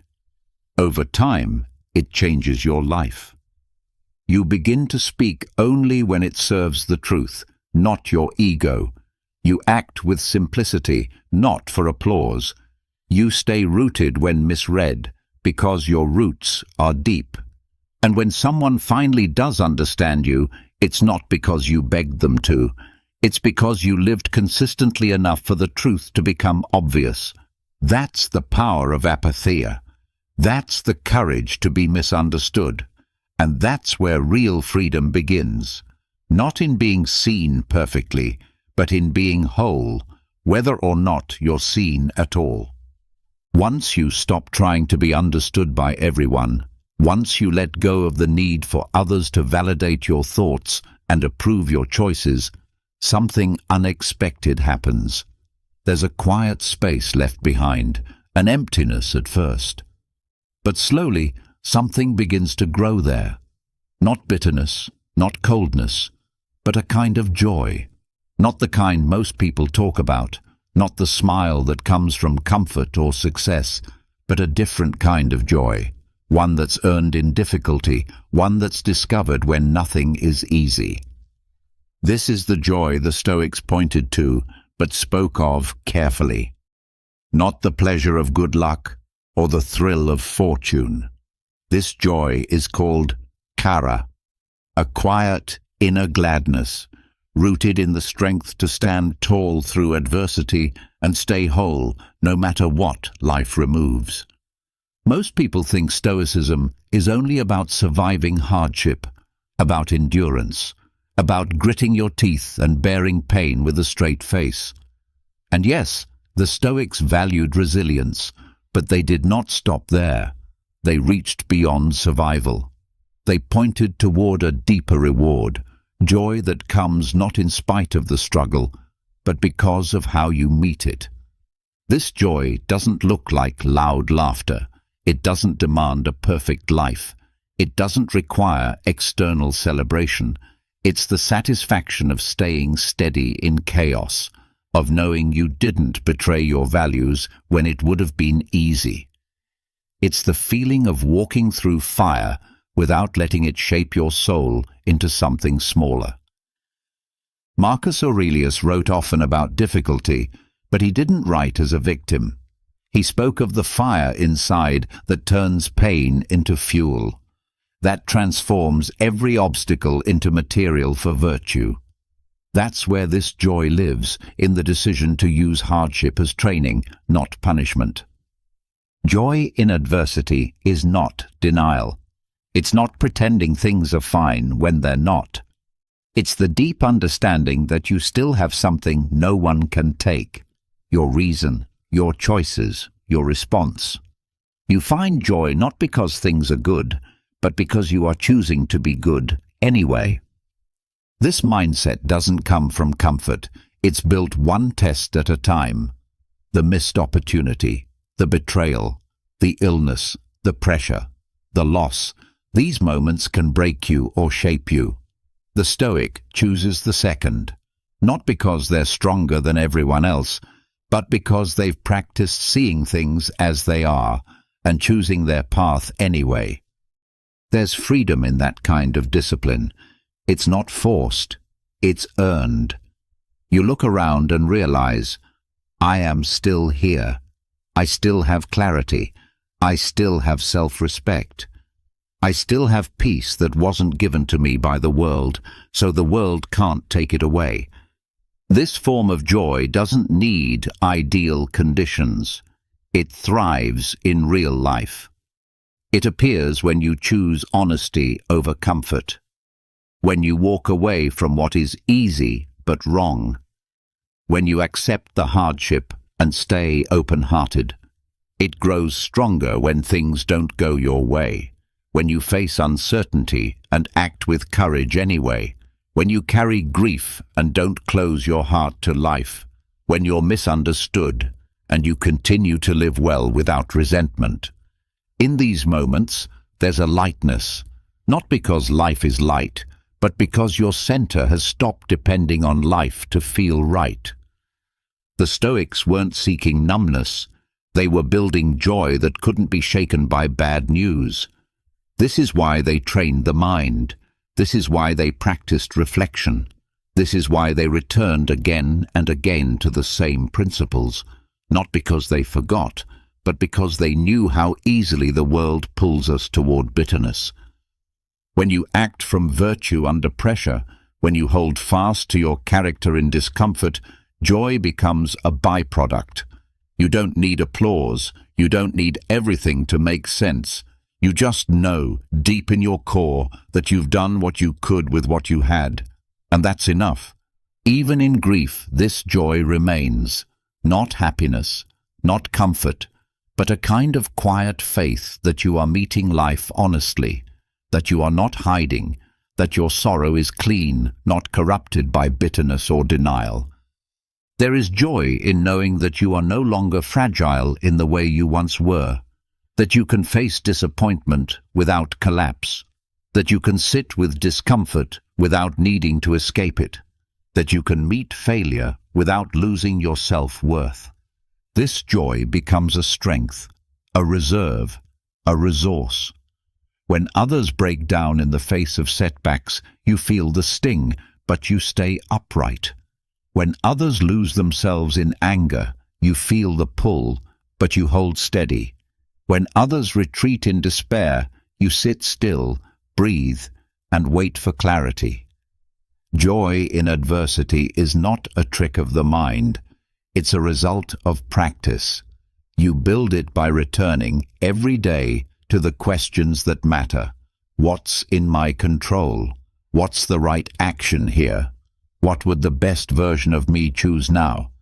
And then you act, not perfectly but honestly, and with each honest action, the joy grows, slowly, quietly, steadily. It's also contagious. When others see you face difficulty with grace, they don't always understand it, but they feel it. They see that there is another way to live. You teach not by preaching, but by being the example, by showing what it looks like to walk through the fire and remain composed. That kind of presence doesn't need to speak loudly. It speaks by how you carry yourself. This kind of joy doesn't leave when the moment passes. It becomes part of you. It sits beneath your speech, your choices, your relationships. It reminds you that no matter what happens, you have a compass, and that compass is steady. Even when plans fail, this joy stays, because your peace was never tied to the outcome. It was tied to the process. You did your part. You stayed in alignment. That's the win. This is why the Stoics placed so much emphasis on preparation. They didn't wait for hardship to start thinking clearly. They practiced in small moments, holding their tongue, waking up early, walking in the cold, going without something they wanted. Not because they loved suffering, but because they loved freedom. And freedom is not given, it's practiced. You learn to take joy in your own progress, not in comparison, not in perfection, but in the fact that you are becoming harder to shake, easier to trust, more honest, more balanced. You start to admire the version of yourself who chooses well under pressure, and that admiration becomes joy. You also find joy in seeing adversity as the thing that shaped you. Without it, you would not have become as thoughtful, as humble, as steady. You don't thank the pain, but you see the value it brought. You don't seek suffering, but you use it well. The Stoic joy isn't loud, but it's powerful. It walks into storms with calm. It speaks gently when others raise their voices. It forgives without needing repayment. It moves through pain without seeking pity. It's not flashy, but it's unshakable. You reach it not by avoiding life's weight, but by carrying it well. And when the weight grows heavier, so does your strength. This is the quiet reward of Stoic practice. Joy that is not based on comfort or recognition, but on your ability to live well in every condition, not because it's easy, but because it's worth it. That's the joy of adversity. That's the strength that cannot be borrowed or faked. That's the light you carry, even when the world goes dark.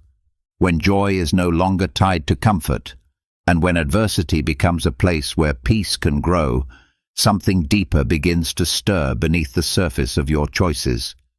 You start to wonder why you are able to meet life this way, why some things feel easier to accept, why you begin to feel a calm trust in the order of things, even when the order isn't fully visible. This is where the roots of Stoicism reach beneath the visible, into the metaphysical, into the beliefs that quietly shape the way you move through every day. Stoicism is often praised for its practicality, its clear advice, its psychological insights, its focus on action. But underneath all of it, there is a structure of belief about the nature of the world, about fate, about reason guiding the universe. Whether you believe in God, nature, or simply in patterns of cause and effect, these metaphysical ideas have more impact on your life than you might think. At the heart of Stoic metaphysics is the idea that the universe is rationally ordered, that events do not unfold randomly, but according to a web of cause, reason, and structure. The Stoics called this logos, not just reason within the individual, but reason embedded in all things. And when you start seeing life this way, your choices begin to shift. You no longer act from panic when plans change. You pause and ask, what part of this is beyond me? What is this situation asking of me? If the Stoics were right, and events are not punishments, but expressions of a larger system, then even in chaos, you can respond with direction. This belief doesn't require religion. Even for a secular reader, the idea that cause and effect govern the world creates space for a calmer relationship to uncertainty. You stop seeing hardship as unfair and start recognizing it as part of a natural flow. You still feel the pain, but you stop adding the layer of resistance that makes it worse. Epictetus taught that events themselves are neutral. What we add to them, fear, blame, outrage, is optional.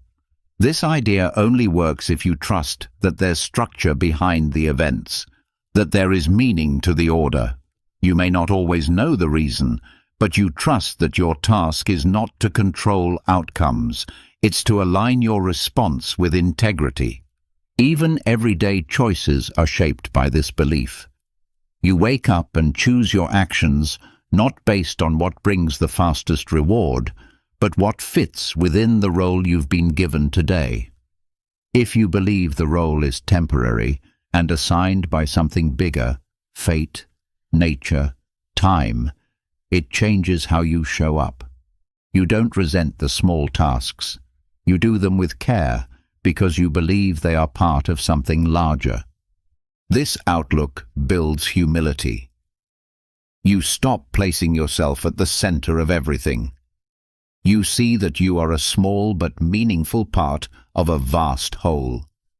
That your job is not to fight the flow, but to cooperate with it. That cooperation doesn't mean passivity, it means clarity. In practical terms, this belief system keeps you from overcorrecting. When something goes wrong, you don't spin out. You step back and say, perhaps this is how it was meant to unfold. What can I learn?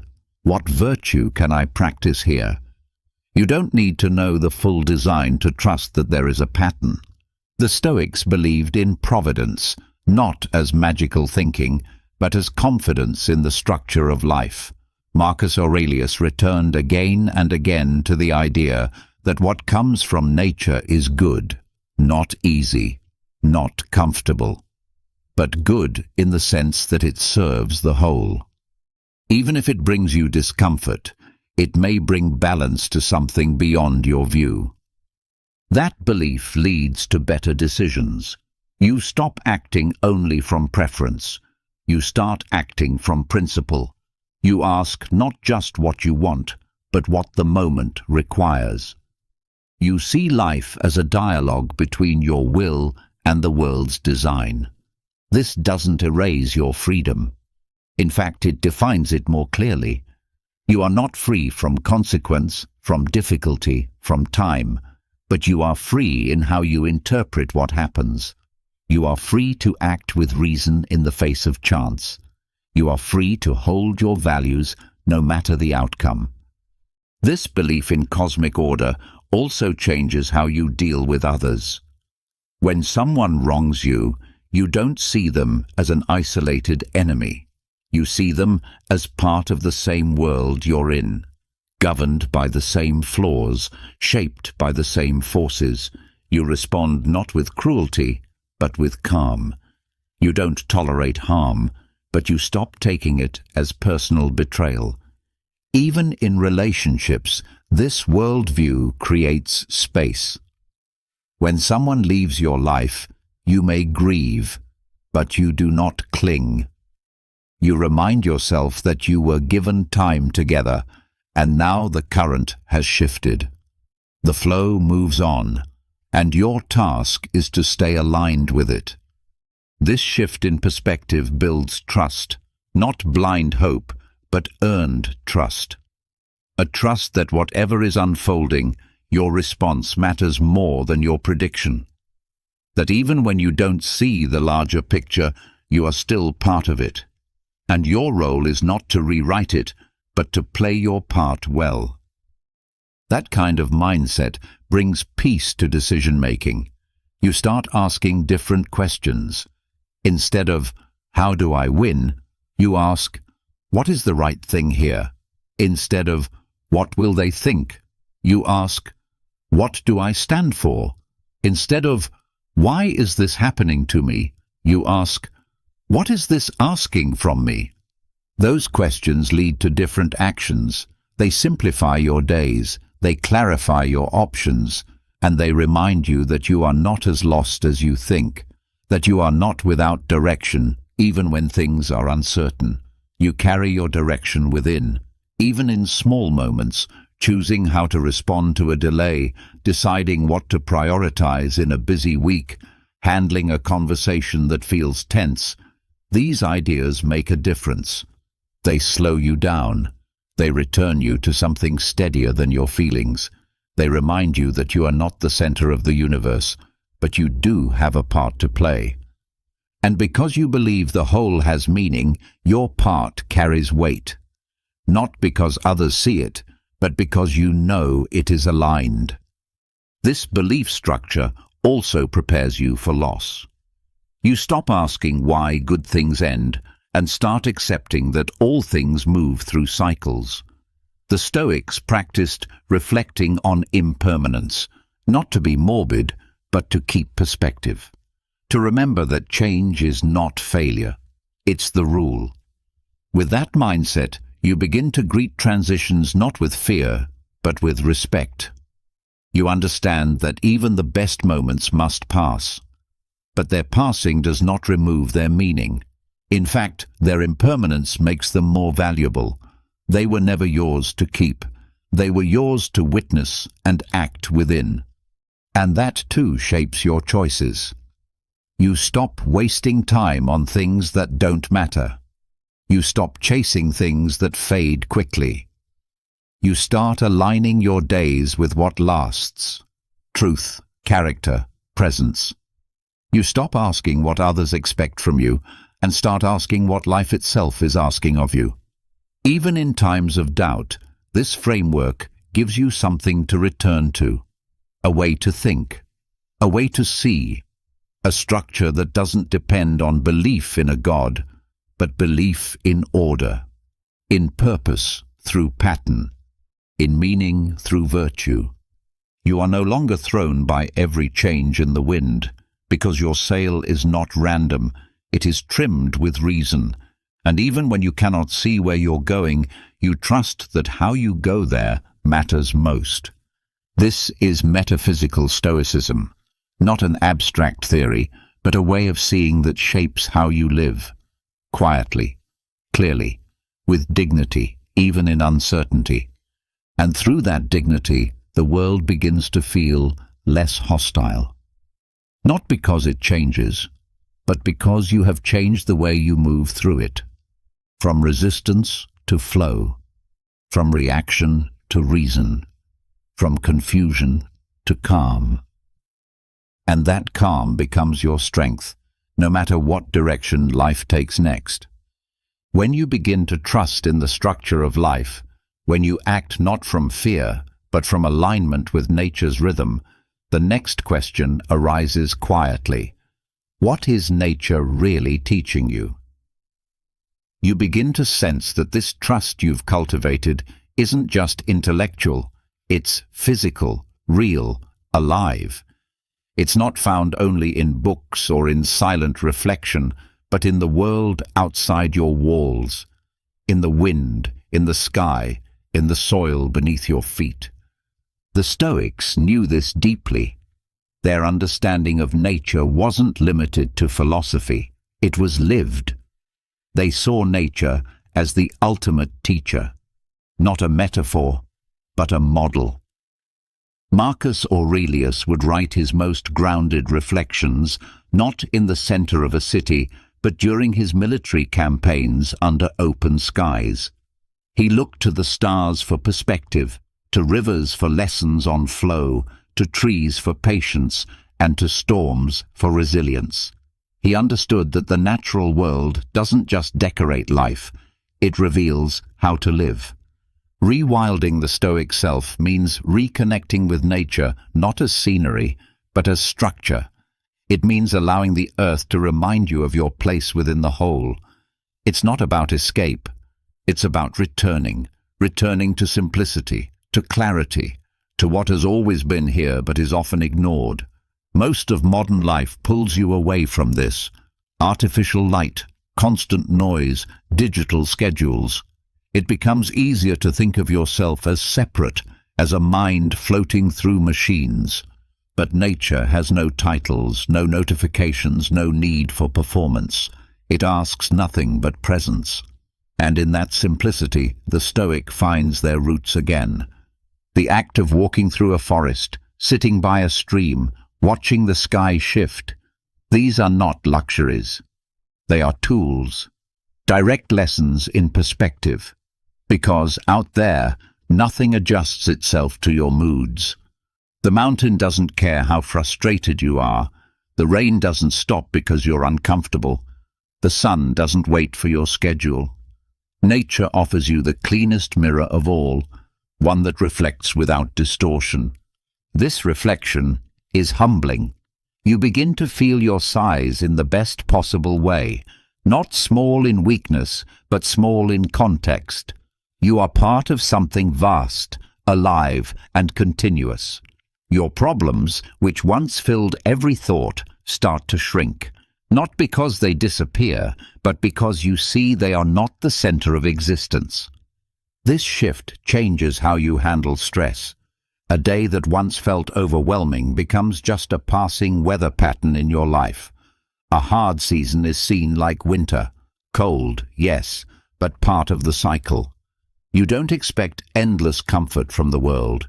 You expect change, and you prepare for it like nature does, by adapting, not by resisting.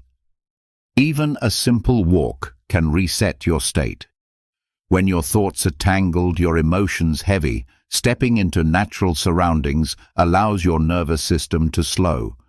The mind follows the body follows the rhythm of the world. There's something deeply grounding in hearing birds instead of machines, in seeing patterns in leaves instead of on screens. The Stoics saw this as necessary practice. Just as they trained the mind through reflection and the body through discipline, they trained the spirit through stillness in nature. The goal was not to become wild in chaos, but wild in wisdom, untamed by ego, rooted in clarity. This approach also teaches patience. Trees grow slowly, streams carve stone over centuries. Nothing in nature hurries, and yet everything is accomplished. You begin to question your urgency. The pressure to produce, to prove, to perform, these start to fade when you realize nothing lasting is rushed. Rewilding also means stripping away what is not essential. When you hike, you only take what you need.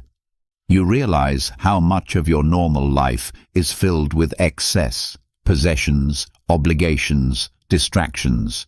In the quiet of the woods or the vastness of the desert, you meet yourself again without roles or reputation. You are not your job. You are not your status. You are breath and bone and awareness. In that simplicity, gratitude arises. Not the forced kind, but the kind that flows naturally when you feel the sun warm your skin or smell pine on the air. You remember that joy does not require achievement. It requires presence, and nature makes presence easier. There is also a kind of discipline in wild spaces. Trails are not tailored for comfort. Weather shifts without warning. You learn to move with the elements instead of fighting them. That resilience builds character.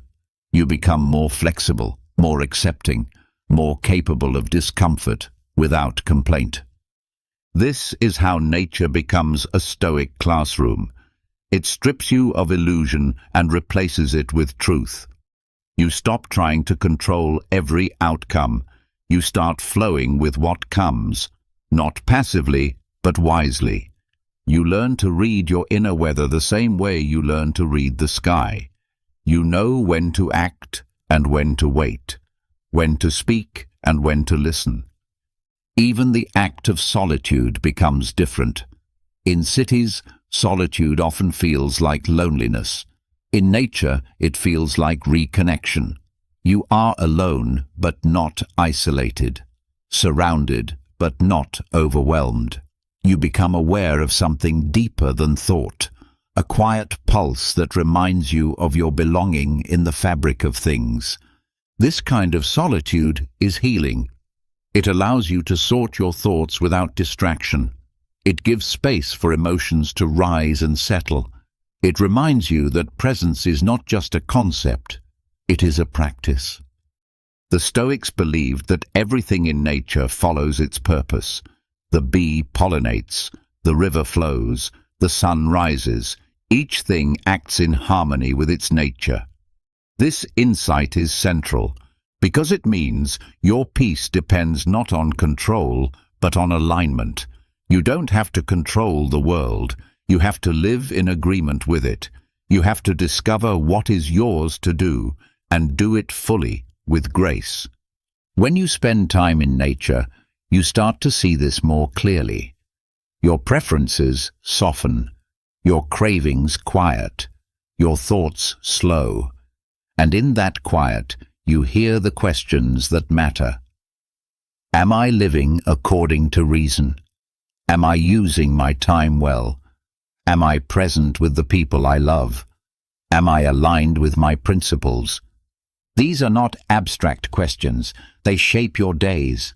And nature, in its calm repetition, brings them forward again and again, not with force, but with invitation. Even pain feels different in this setting, not lighter, but clearer. Grief in a forest doesn't feel like collapse. It feels like returning to something ancient, something shared. You begin to see that struggle is part of the story, not the failure of it. This understanding gives you strength when you return to your everyday life.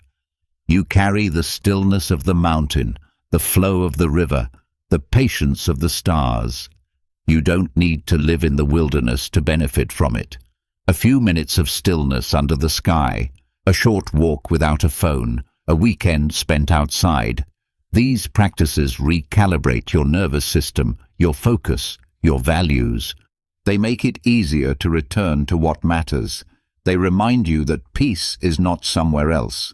It's right here, always available when you return to the rhythm that nature has always known. This is rewilding the Stoic self. Not a rejection of reason, but a full embrace of it. Not an escape from the world, but a deeper entry into it. You don't lose yourself out there.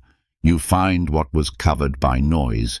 You remember how to breathe, how to move, how to see again. And when you come back, you bring that clarity with you, into your work, into your relationships, into your choices. You are no longer chasing life, you are walking with it. And that is where the deepest kind of strength begins. Quiet, grounded, unshakable. Not because the world has changed, but because you have remembered who you are in it. Returning from the stillness of nature, you carry with you a kind of presence that is hard to explain, but easy to feel. You begin to live more simply, think more clearly, and act with less rush. You've remembered how to be. But even in that grounded state, life remains uncertain. And here, a new challenge begins, one that tests your ability to stay fully present while also preparing for what might go wrong. This is where Stoicism demands something subtle, the balance between anticipation and presence. The Stoics taught the importance of premeditatio malorum, the premeditation of adversity, not to feed fear, but to sharpen the mind. It was a way to imagine what could go wrong, so that when it did, you would not be broken by surprise. You would be ready, not in fear, but in reason. At the same time, they emphasized presence, the value of showing up in the moment, of engaging with what's in front of you, of living now, not endlessly waiting for the next threat. This creates a tension. How do you look ahead without leaving the present behind? How do you anticipate pain without losing the ability to enjoy what is? The answer lies in how you train the mind. The Stoic does not obsess about future problems. They visualize them briefly, clearly, then return to the present stronger. Anticipation is not their home. It's their preparation ground. Presence is where they live. Anticipating hardship allows you to test your attachments. You imagine losing your job, your status, your comforts, not because you want that to happen, but because you want to know who you are without them.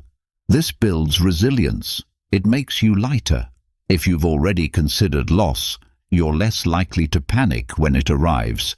But if you stay in that mindset too long, you miss what's here.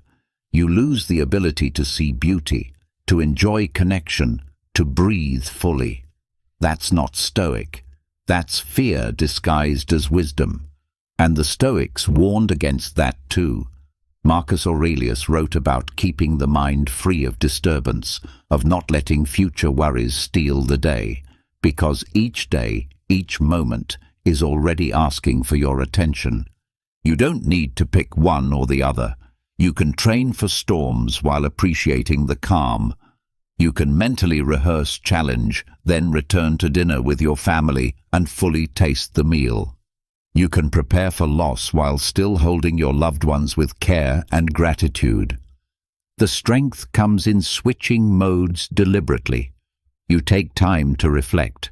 What would I do if this changed, if this was taken, if this became harder?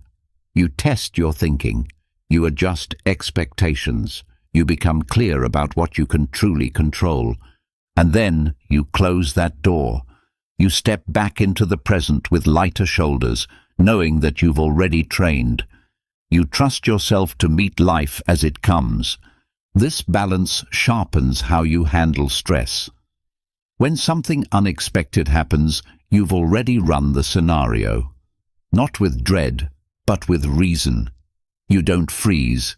You act. You adjust. You accept. You stay present, not because you're naive, but because you're ready. It also protects your joy. You stop tying happiness to everything going right. You find meaning even in imperfection. Because you've stopped expecting life to be easy, you're no longer destroyed when it's not. You also stop taking things for granted. When you premeditate the loss of a person, a place, a routine, it doesn't make you cold. It makes you see them more clearly. You notice their presence. You stop sleepwalking through your time with them. This makes your gratitude real, not performative, but grounded in awareness. This mindset changes how you approach goals. You plan carefully, knowing setbacks are likely. You put in effort without clinging to outcome. You give your best, not because it guarantees success, but because it aligns with your principles. And when success comes, you enjoy it fully, because you're there, present, not already worried about what's next. You begin to see that anticipation and presence are not enemies. They are tools used at different moments. One trains the mind, the other opens the heart. One prepares you to act under pressure. The other reminds you to live while you can. When both are used well, they support each other. You anticipate so that you can be more present. You become more present so that when the future arrives, you are ready to meet it with calm. This kind of thinking also guards against denial. You don't pretend everything will be fine. You know things can fall apart. And that knowledge frees you from needing everything to stay perfect. You stop holding life with a tight grip. You let it flow, not carelessly, but consciously. It makes your decisions sharper. You no longer avoid difficulty. You face it early. You ask the hard questions. What will I do if this fails? Who will I become if this ends? What matters most if I lose this comfort? And once those questions are answered, you're free to enjoy what you have, because you've already prepared to lose it. Not in a morbid way, in a human way, with humility, with depth. You stop flinching at the word loss. You stop delaying presence until everything feels safe. You stop treating this moment as a stepping stone to the next. You begin to live fully now, not because you're ignoring what could go wrong, but because you've already made peace with the fact that things change. This mindset also builds better relationships. You don't demand people make you feel secure. You find that security inside. You love with openness, knowing that love can hurt. You trust others, knowing trust can be broken. You stay honest, not because it protects you from conflict, but because it protects your character. When things go wrong, you adjust without bitterness. You don't say, "This shouldn't have happened." You say, "I expected this might happen, and I can face it." This gives you a sense of emotional independence. You feel fear, but it doesn't rule you. You notice anxiety, but you don't obey it. You experience joy, but you don't cling to it. You are present with life, but not owned by it. You also stop procrastinating on the things that matter. You know time is fragile. You know comfort isn't guaranteed. You know the present moment is the only one you truly have. So you begin the project. You speak the truth. You take the walk. You say what needs to be said, because you've anticipated that you may not always have the chance. And that's not tragedy.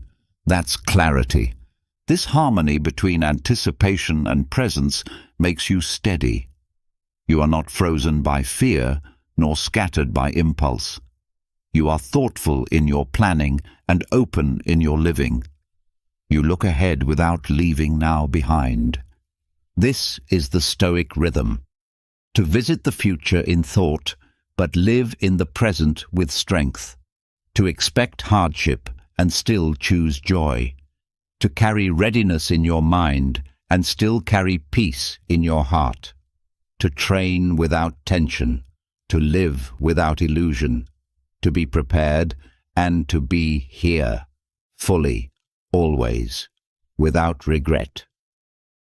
When you stop living in fear of what's next and begin showing up fully to what's now, your life starts to feel clearer. Your actions become more intentional. Your words become more honest. But even as you cultivate this presence and practice anticipation with discipline, you may notice something else. Growth often needs a mirror. You begin to sense the value of guidance, not someone to command you, but someone who embodies the very steadiness you're trying to build.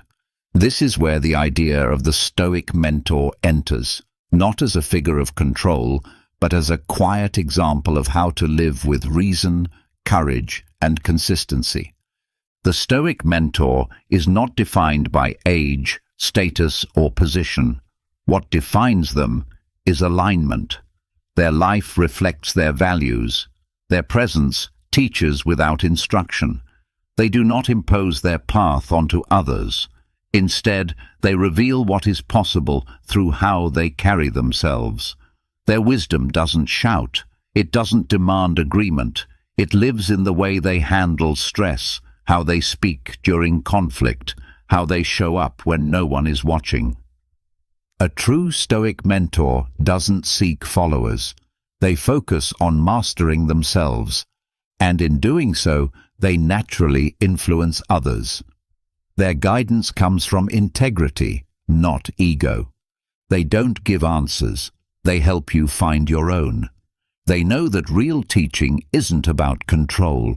It's about awakening discipline within someone else. In a world full of noise, this kind of presence is rare.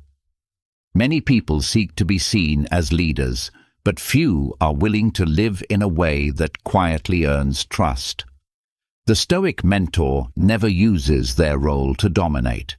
They resist the urge to fix others. They offer a kind of steady support that allows space for mistakes, questions, and reflection. This form of mentorship is more powerful than advice. Advice is easy to give. It's safe. But example is risky. It requires consistency. It holds you accountable even when no one is asking. The Stoic mentor takes that responsibility seriously, not because they want to impress, but because they understand that teaching through action creates deeper change than any words ever could. Finding this kind of mentor starts with paying attention, not to popularity, but to behavior. Who handles frustration with grace? Who stays calm under pressure? Who lives simply, speaks clearly, and keeps their commitments? These people may not call themselves mentors. They may not even know they are teaching. But if their presence challenges you to live better, then they already are. Often the best Stoic mentors don't try to inspire. They simply live in alignment, and that alignment becomes magnetic. You learn by watching. You grow by observing how they move through difficulty, how they own their failures, how they treat people when there's nothing to gain. You absorb their discipline not by being told what to do, but by seeing how it's done. This also means you don't need to wait for the perfect mentor to appear. You can learn from fragments, from moments, from strangers. One sentence, one choice, one posture can change your thinking. The Stoic mind doesn't idolize teachers. It learns from anything that models virtue. That could be a historical figure, a quiet colleague, a difficult parent who still shows up every day, or even a child who reminds you what presence looks like. Mentorship in Stoicism is not hierarchical, it's relational. You don't follow a mentor in blind agreement. You walk alongside their example. You reflect it in your own way. You stay committed to your own development while honoring the influence that helped clarify your path. Eventually, the question shifts. It's no longer just about finding a Stoic mentor. It becomes about becoming one, not through performance, but through practice. You become a mentor not when you are perfect, but when you begin to live in a way that is worth learning from. When your behavior matches your values consistently, even when it's hard. This means embracing responsibility without needing recognition. It means holding yourself to a standard, not because anyone is watching, but because your life has become your message. You don't teach through quotes. You teach through how you handle failure, through how you forgive, through how you hold boundaries without aggression, through how you stay kind without being weak.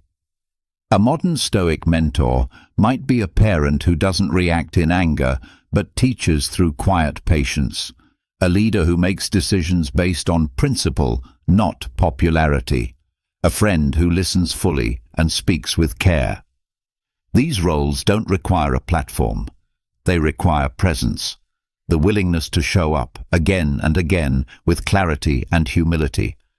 And just like the mentors you admire, you don't need to announce that you're leading. You don't need to label yourself as an example. In fact, the most powerful mentors rarely do. They let their actions build trust over time. They understand that people are not changed by instruction alone. They are changed when they witness someone living the very thing they've been struggling to apply. You don't have to be finished growing to guide someone else. You just have to be honest about your progress. You admit what you're still learning. You don't pretend. That honesty builds respect. Because mentorship isn't about knowing everything. It's about walking the path and pointing to what's real. This kind of mentorship is needed now more than ever. In a world full of quick fixes, shallow advice, and empty performance, people are hungry for quiet steadiness. For someone who shows them that strength doesn't have to be loud, that virtue is not outdated, that discipline still matters. Being a Stoic mentor doesn't require dramatic change. It begins in small, repeated moments. Choosing patience when you could choose anger. Choosing humility when pride is easier. Choosing presence when distraction tempts you. These moments may feel invisible, but they build something permanent. And when people notice, you don't take credit. You don't become a symbol. You become a reminder, a living example that it is still possible to live by principle in a messy, fast world, that a calm voice still carries weight, that consistency is still powerful, that integrity still inspires, not through force, but through reflection. You begin to notice that others around you are affected, not because you tell them what to do, but because your steadiness gives them permission to be steady too. Your calm helps others slow down. Your focus reminds others what matters. Your way of living becomes a quiet challenge for others to raise their own standards. This is the true impact of the Stoic mentor archetype. It's not about legacy or leadership roles. It's about influence without demand. It's about reminding people of their own potential, by fully committing to your own. And that's the work, not just to learn Stoicism, but to live it so deeply, so honestly, that others begin to ask, not what you believe, but how you became this way.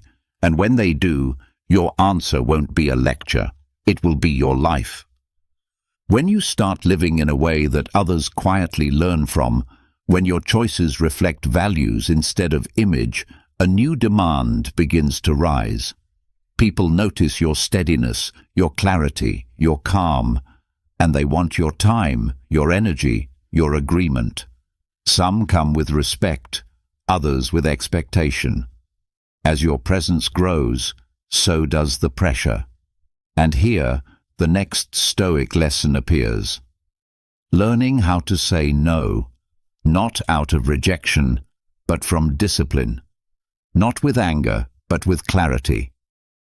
The ability to say no is a practice in freedom. It's not about pushing people away. It's about holding space for the life you are building. The Stoics understood that without boundaries, even the wisest person becomes scattered. Without clear limits, your time becomes owned by the urgent instead of the important. You begin to serve noise instead of purpose. Saying no is a form of ethical action. It is not an emotional reaction. It is not a wall built in frustration.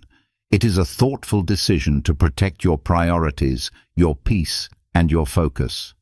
And it is best done with strength that is quiet, not defensive, not apologetic, but rooted in reason.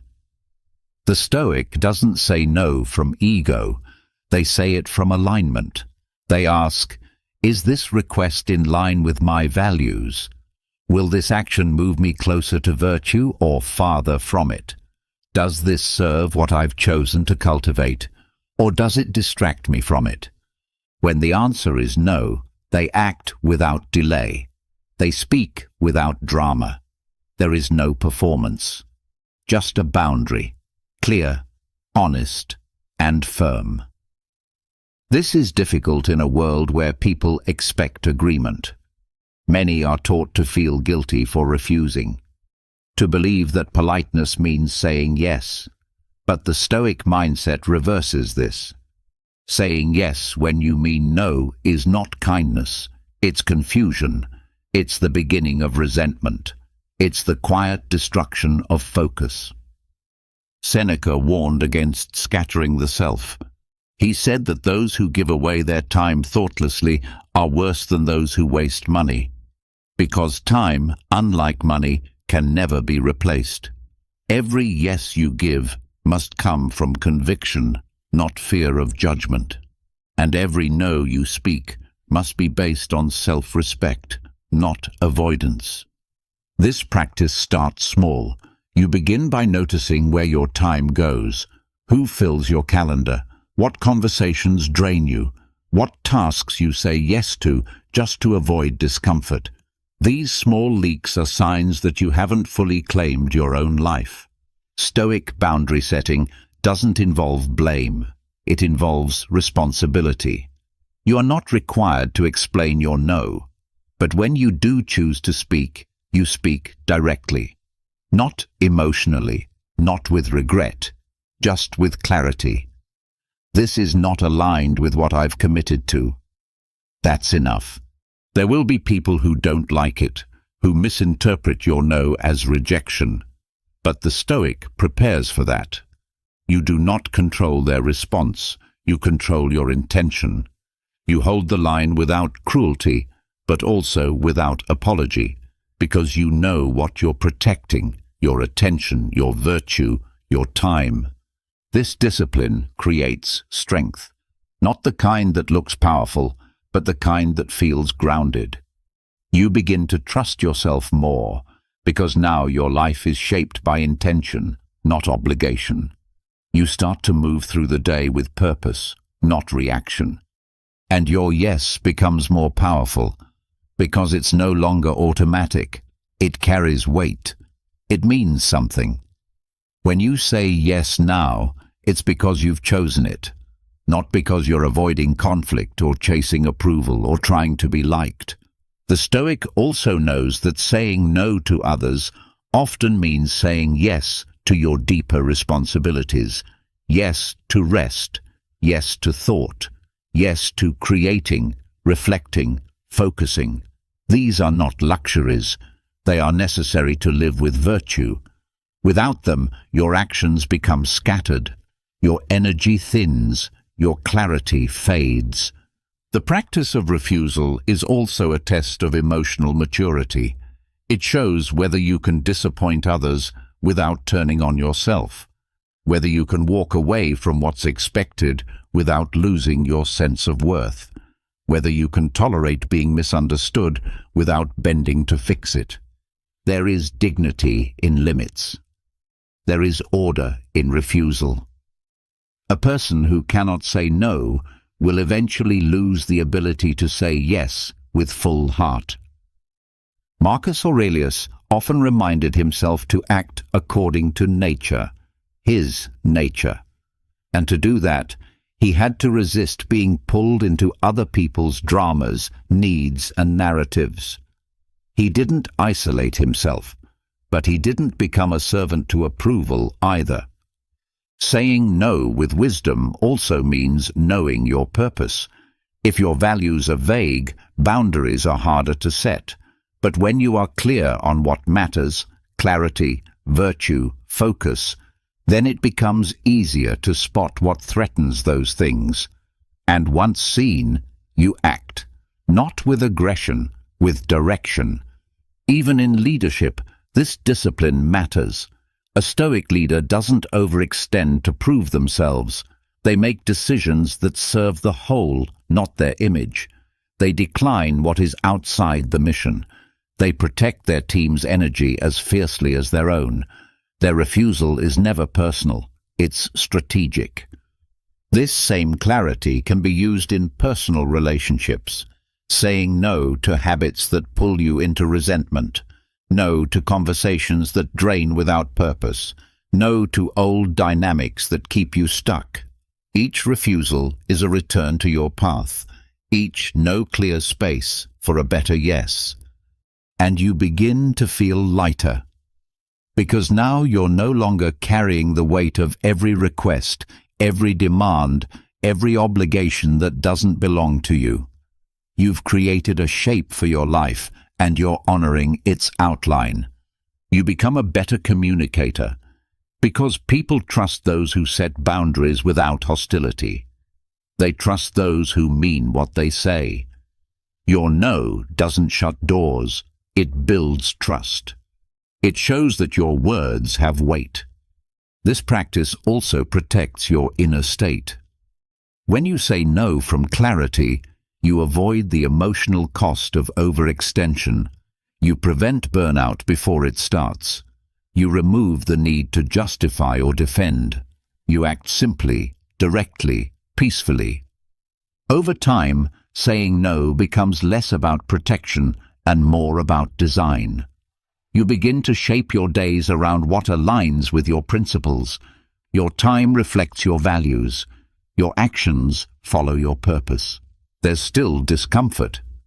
There will be times when you hesitate, when guilt whispers, when others push back. But you'll learn to see that discomfort not as a warning, but as a sign you're on the edge of growth.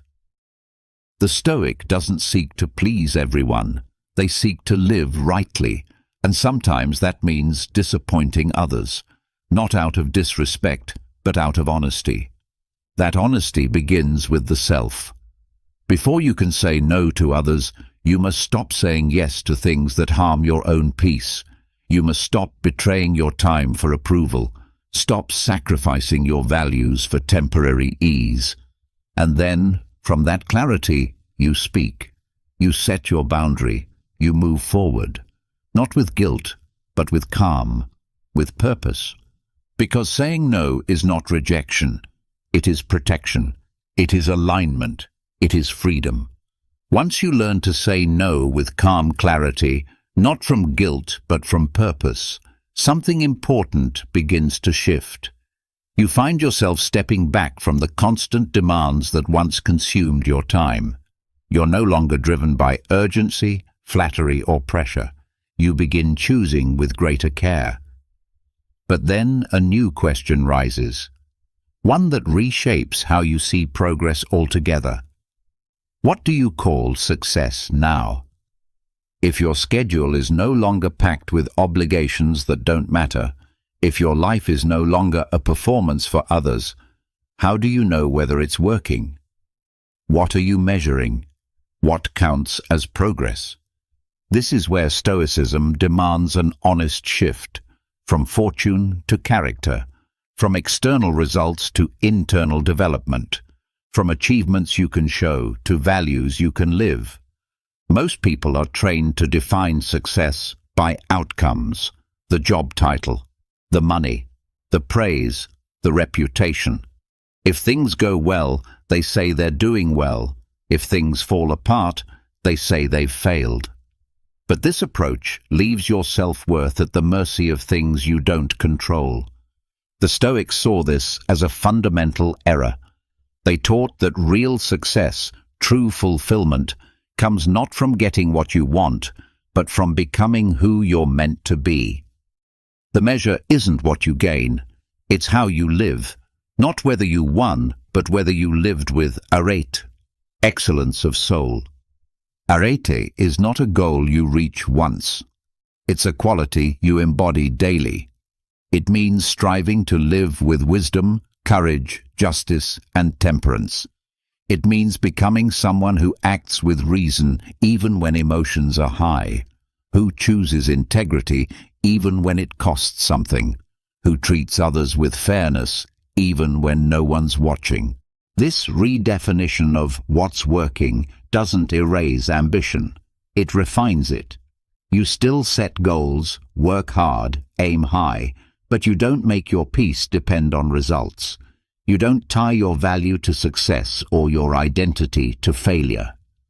You keep your focus on how you show up, how you carry yourself, how you respond when things go wrong. That's the test of character, not when everything is smooth, but when pressure comes, when uncertainty rises, when setbacks multiply. In those moments you ask, am I living in alignment with what matters?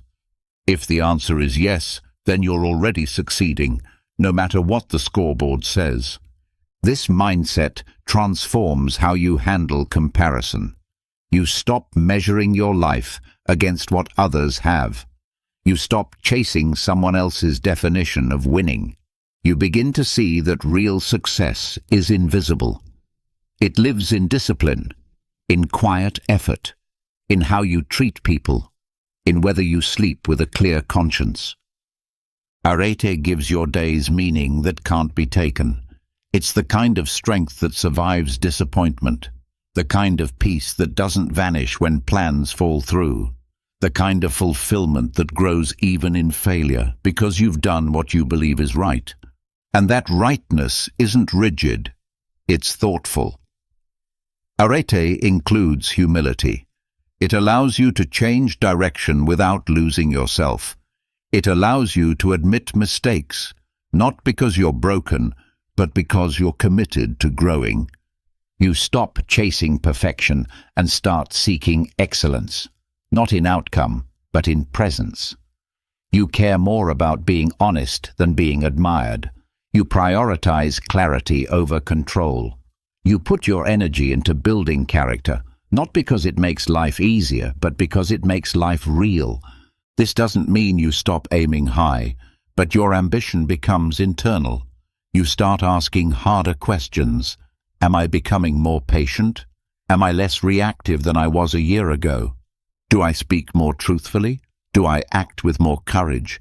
Do I live in alignment even when no one's looking? These questions matter more than likes, promotions, or titles, because they're the ones that shape the quality of your life, not the image of it. You begin to redefine what progress looks like. It might be choosing silence over argument. It might be walking away from temptation. It might be apologizing without excuse. It might be staying present in a moment you used to rush through. These don't make headlines, but they build a life you can respect. This change also frees you from the emotional roller coaster of success and failure. You learn to welcome praise without needing it, to face setbacks without collapsing, to move forward without chasing approval, because your sense of direction comes from within. Arete becomes your compass, not because you're better than others, but because you've stopped borrowing your self-worth from what happens around you. You've built it slowly, honestly, from who you choose to be every day. This way of living creates space for real joy. Not the kind that depends on achievements, but the kind that comes from living clearly. From walking through your life with intention. From knowing that even if you lose everything, you haven't lost yourself. It also changes how you relate to others. You stop needing to compete. You stop needing to prove. You begin to lift others without fear of falling behind. Because you've left the race of appearances.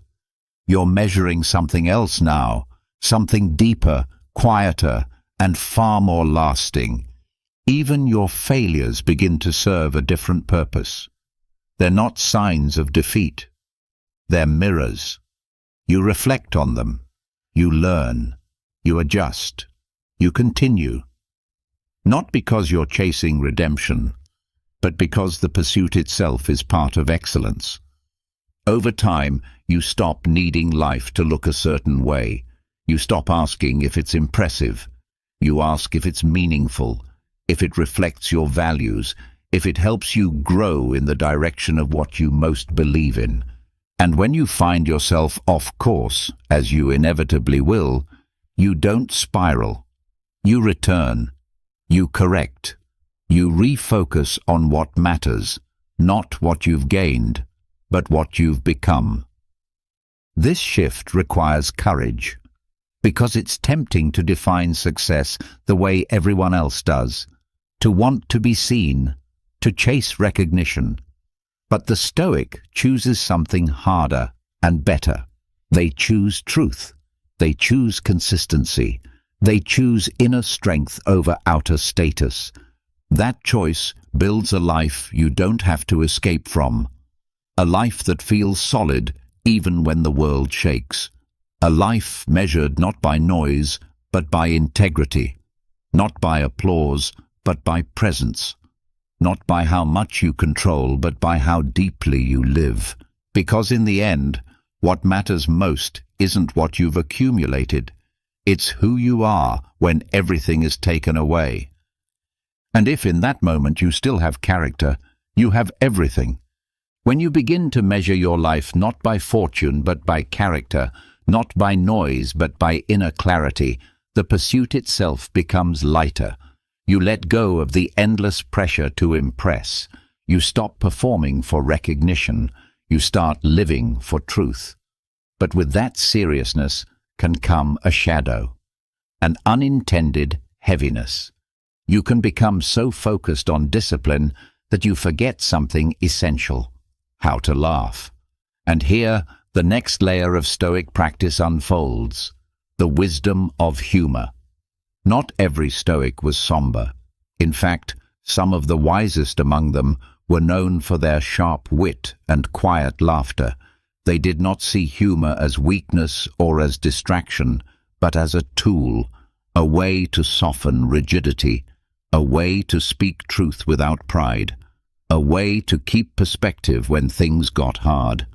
Humor, when used wisely, keeps the soul from becoming too stiff to bend. Epictetus, perhaps the most quoted Stoic teacher, often used irony to teach. He didn't flatter. He didn't preach with dry detachment. He asked questions, made observations, exposed contradictions, not with cruelty, but with a knowing smile. His humor wasn't aimed to belittle. It was aimed to wake people up. It was a mirror, tilted just enough to help someone see their own absurdity. This kind of humor comes from depth. It's not sarcasm born of bitterness. It's not cruelty masked as cleverness. It's rooted in clarity.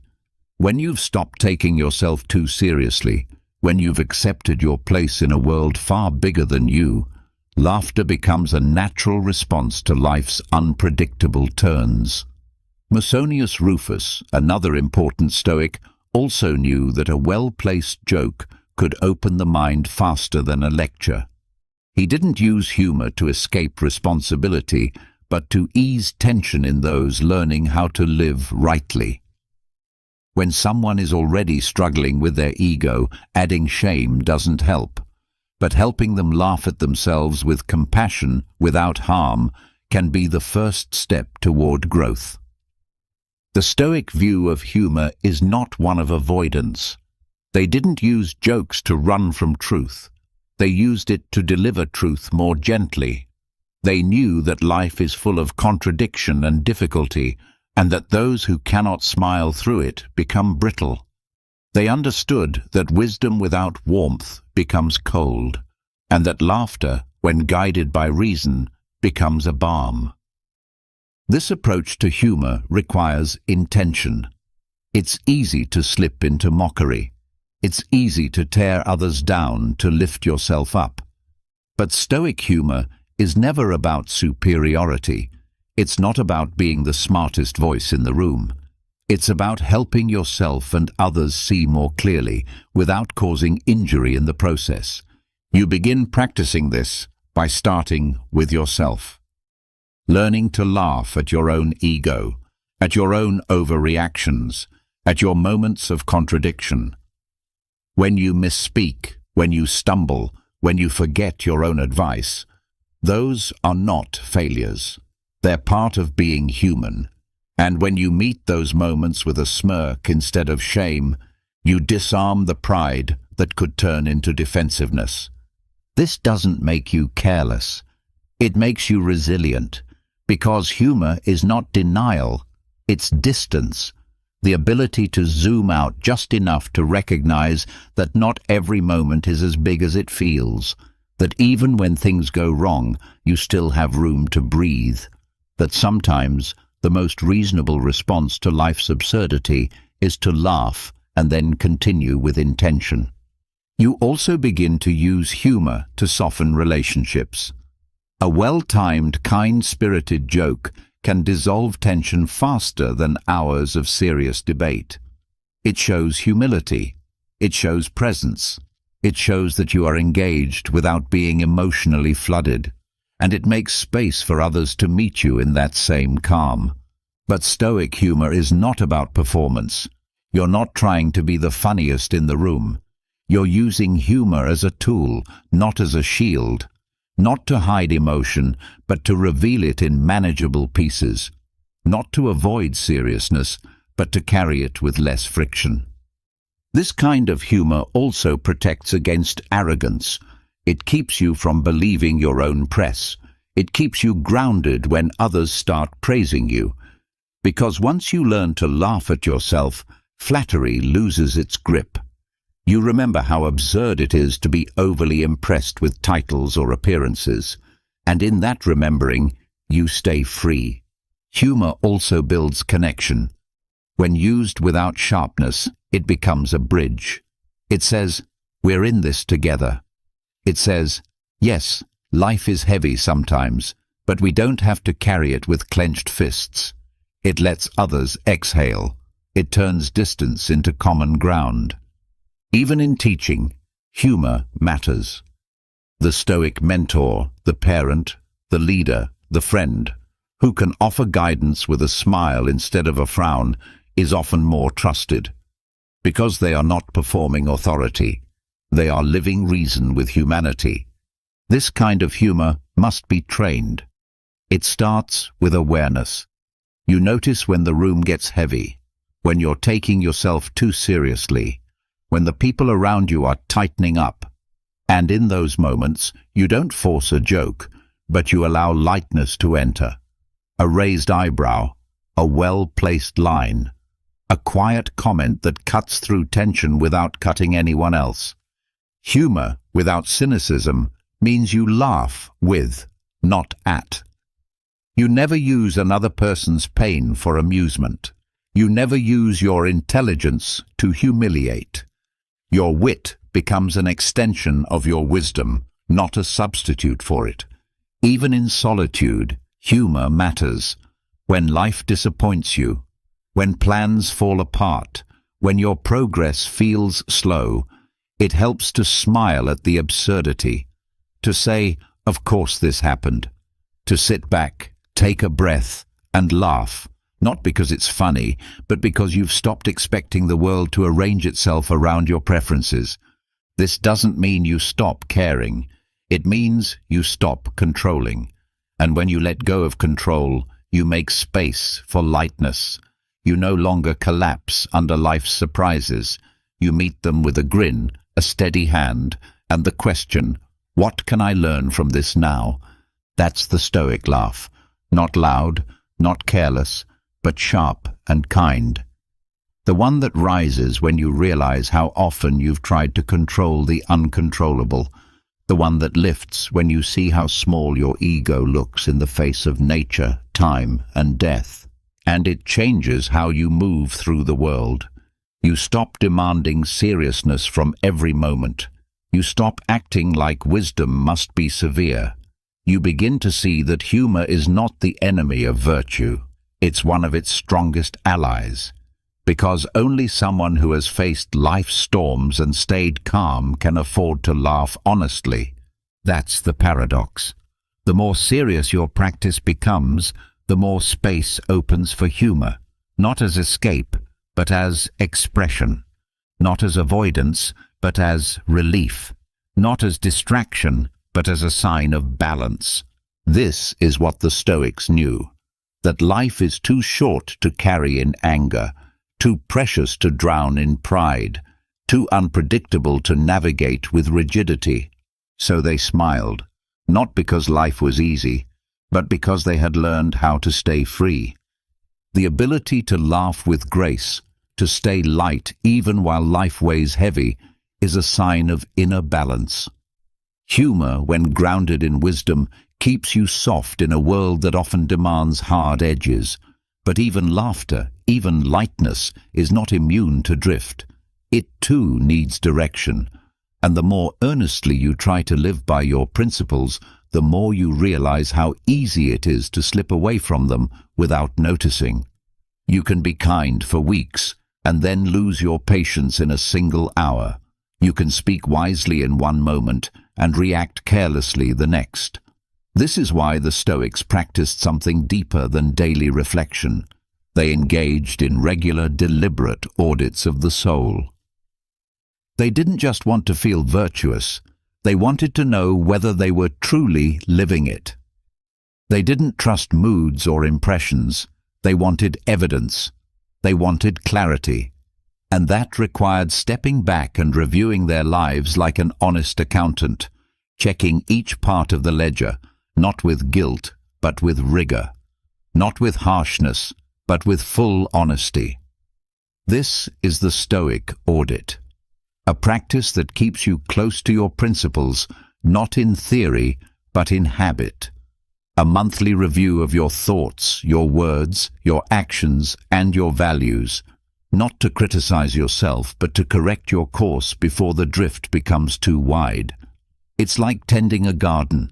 If you wait too long, the weeds take over. But if you check in often, the soil stays strong. Seneca wrote about examining each day, asking himself where he had succeeded, where he had failed, and where he had simply wasted effort. Epictetus encouraged his students to journal honestly, not to impress, but to become aware. Marcus Aurelius kept meditations not for publication, but for practice. Each of them understood that reflection is not about the past, it's about shaping the future. The monthly audit gives you distance. It's enough time to see patterns, but close enough to still remember what choices you made and why. You're not just reviewing what happened, you're reviewing who you were while it happened. Were you reactive? Were you reasonable? Did you stand up for what mattered? Did you avoid what was difficult? This is not about perfection. It's about alignment. You check your thoughts. Have they become clouded with assumptions, with envy, with complaint? Have you been telling yourself stories that feed fear or pride? Have you been honest with yourself? You check your words. Have you spoken carelessly? Have you exaggerated? Avoided truth to stay comfortable? Used words to hurt when silence would have been wiser? Or have you said what needed to be said with clarity and calm? You check your actions. Did you do what you said you would? Did you hold your boundaries? Did you follow through on discipline? Were your choices guided by reason or by impulse? And finally, you check your values. Are the things you say you care about reflected in your behavior? Do your priorities match your schedule? Are you becoming the kind of person you want to be, or are you chasing something that pulls you away from that center? This audit is not a ritual for self-loathing. It's a tool for strength. You are not here to judge yourself as good or bad. You are here to understand. You are here to sharpen. You are here to realign. The process can be simple. Start by creating space. At the end of each month, take an hour alone. No distractions, no performance, just you and your thoughts. Ask the hard questions. Write the answers down. Be honest about what's been difficult, what's felt off, what you've avoided. Then name your corrections. Not vague goals, but specific adjustments. If you've been scattered, plan a simpler routine. If you've been impatient, choose one interaction next month where you'll slow down. If you've been quiet when you should have spoken, pick one place where your voice will be clear. The goal is not a massive overhaul. It's small, steady course correction. It's noticing where you've drifted from your values and gently, firmly returning to them. This process builds self-trust, because now you're not depending on willpower alone. You're watching your own life with care. You're holding yourself accountable, not with fear, but with focus. Over time, this practice reveals something powerful. You stop being surprised by your own reactions. You start to see them forming before they erupt. You begin to live with more awareness in the moment, because you know you'll be reviewing that moment soon. You become less careless, not because you're trying to be perfect, but because you're committed to growth. And the audit isn't only about correcting what's wrong, it's also about noticing what's right. What virtues have grown stronger? What actions brought you peace? What moments of restraint or kindness or clarity deserve to be remembered? You're not just looking for mistakes. You're strengthening your memory of what excellence looks like, so it's easier to choose again. This also gives you a deeper sense of control. When life feels overwhelming, the audit reminds you that you're not powerless. You always have a say in how you live. You may not choose the weather, but you choose how you walk through the storm. You may not control what others do, but you control what you allow, what you accept, what you reinforce. The audit also deepens your humility, because every time you think you've mastered something, life will show you where you've still got work to do. And that's not failure. That's the path. You begin to expect these challenges, not as setbacks, but as signs that your training is still active. This process helps with relationships too. When you review your behavior regularly, you start to see patterns. The way you respond to criticism, the way you avoid certain conversations, the tone you use when stressed. Once you see these clearly, you can change them, not all at once, but one moment at a time. And you don't need to share your audit with anyone. This is your space for honesty, your private classroom, but its effects will be visible. People will feel your steadiness. They will sense your clarity, not because you announced your progress, but because your presence speaks for itself. Over time, the audit becomes something you look forward to. Not because it's easy, but because it keeps you close to the kind of life you've chosen. It reminds you that virtue is not just a philosophy, it's a daily discipline. And each month, you come back to it with a little more awareness, a little more strength, a little more peace. This is the Stoic audit. Not a punishment, but a practice. Not an emotional breakdown, but a moral check-in. It's how you stay awake, how you keep walking straight even when the road twists, how you live, not just by habit, but by reason, and how, 1 month at a time, you quietly become the person you've always said you wanted to be. When you regularly review your life with honesty, when you face your thoughts and actions like a careful steward of your own character, you begin to notice something subtle and constant beneath it all, the background hum of uncertainty. It never disappears. No matter how clear your plans, how sharp your habits, how well you reflect, the truth remains. The future is never fixed. Control is always partial. Certainty is always limited. And how you respond to that truth becomes one of the most important disciplines of all.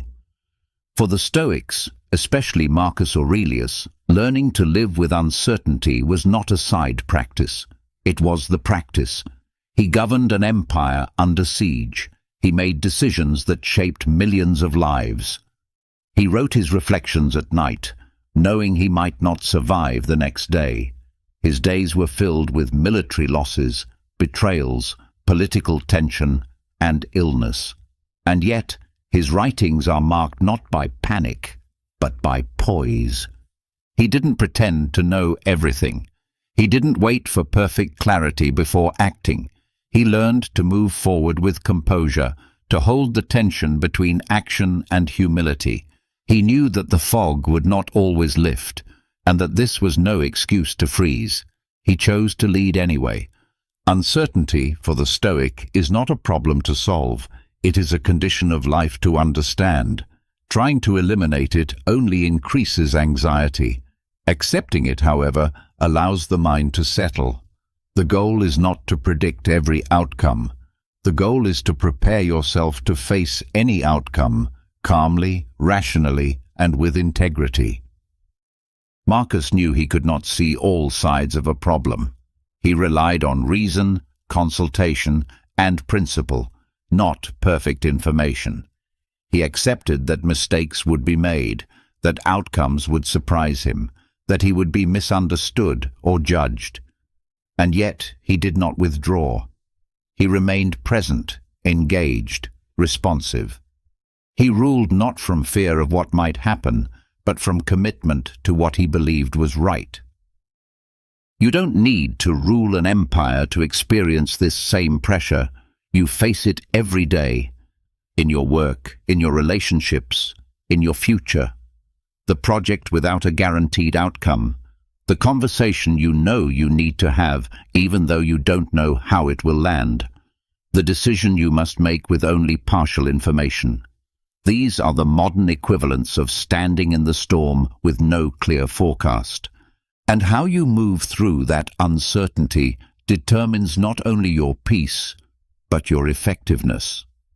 When you try to wait until everything is safe and clear, you delay the most important actions. When you try to predict every variable, you waste your energy on the impossible. But when you accept the unknown and focus on how you show up inside of it, you begin to move with quiet strength. Tolerating uncertainty is not passive. It's active stillness. It's restraint without paralysis. It's the ability to say, I don't know what tomorrow brings, but I know what kind of person I intend to be when it comes. That intention gives you ground, even when the future does not. You do this by separating what is uncertain from what is essential. The outcome of your effort is not in your control. The effort itself is. The reaction of others is not yours to manage. Your tone and clarity are. The weather may shift. Your response to the weather is a choice. Marcus reminded himself constantly that nature does not guarantee comfort. It guarantees change. And our task is not to demand stability, but to meet change with character. Every moment of uncertainty becomes a mirror for what you really believe. Not what you say, but how you live. This mindset changes how you make decisions. You stop looking for perfect answers. You start identifying the best action available with the information you have. You learn to trust your judgment, not because it's flawless, but because it's been built on discipline, study, and clarity.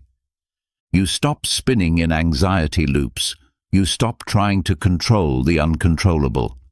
Instead, you focus on preparation. You build systems that can adjust. You practice the flexibility that allows you to bend but not break.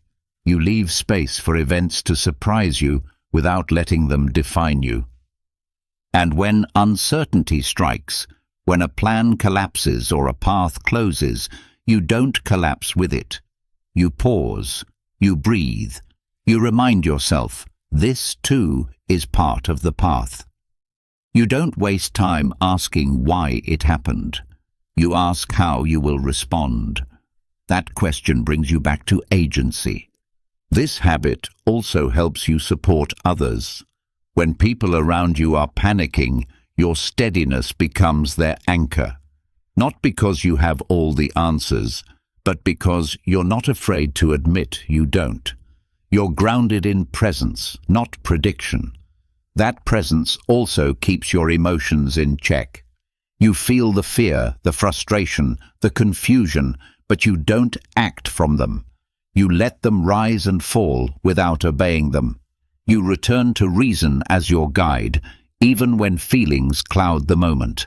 And this is what separates the reactive from the wise. Uncertainty is not just about crisis. It lives in the small, everyday moments too. The silent doubts, the risks you consider, the questions you carry. Stoicism teaches you to hold those moments with openness. You don't need to force clarity. You sit with ambiguity without losing your values. And sometimes you will act, and the result will still be failure. That's part of the deal. But the Stoic doesn't measure life by outcome alone. They measure it by whether they acted with clarity, whether they stayed true, whether they maintained their integrity even when things fell apart. You begin to develop what Marcus had: composure without guarantees, steadiness without certainty, faith not in a specific result, but in your ability to respond well to whatever comes. That is power. That is resilience. And it doesn't require public strength. You can practice this in silence, in how you respond to a late email, a change in plans, a delay in progress. You learn to stop bracing against life. You start walking with it, even when the ground feels shaky. Eventually, you realize that the more you train this mindset, the more calm you carry into every unknown. Not because life has become less uncertain, but because you've become more stable. You've stopped needing answers in advance. You've stopped making peace depend on outcomes. You've started choosing how to show up again and again, even when the map is unclear.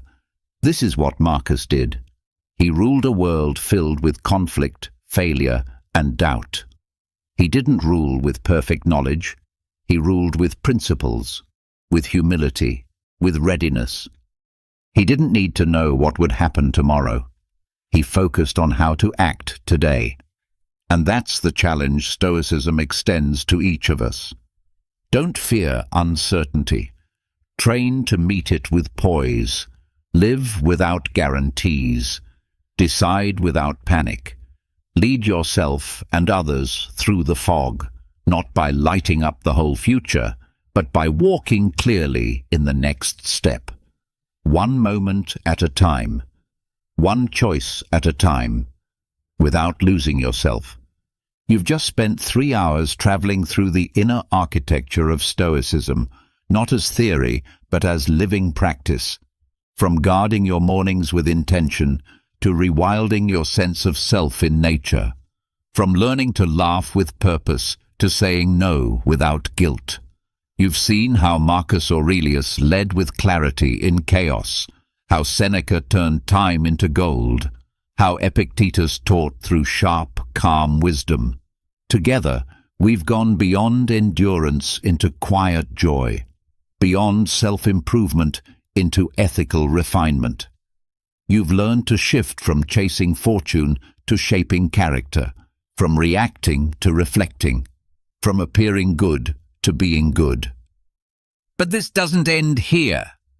The question now is not what you've heard, but what you'll practice. Will you keep a monthly moral audit?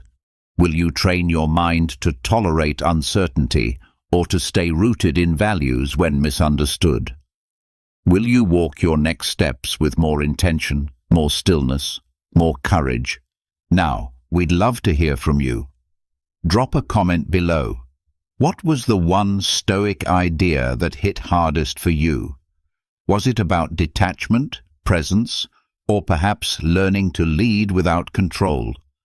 Share your favorite insight and how you might use it starting tomorrow. If you found value here, if this spoke to a part of you that's tired of noise and ready for stillness, subscribe. We go deep, not wide. We speak to the part of you that's ready to grow, not perform. Until next time, live by reason, act with virtue, and hold your peace close, because that's where true strength lives.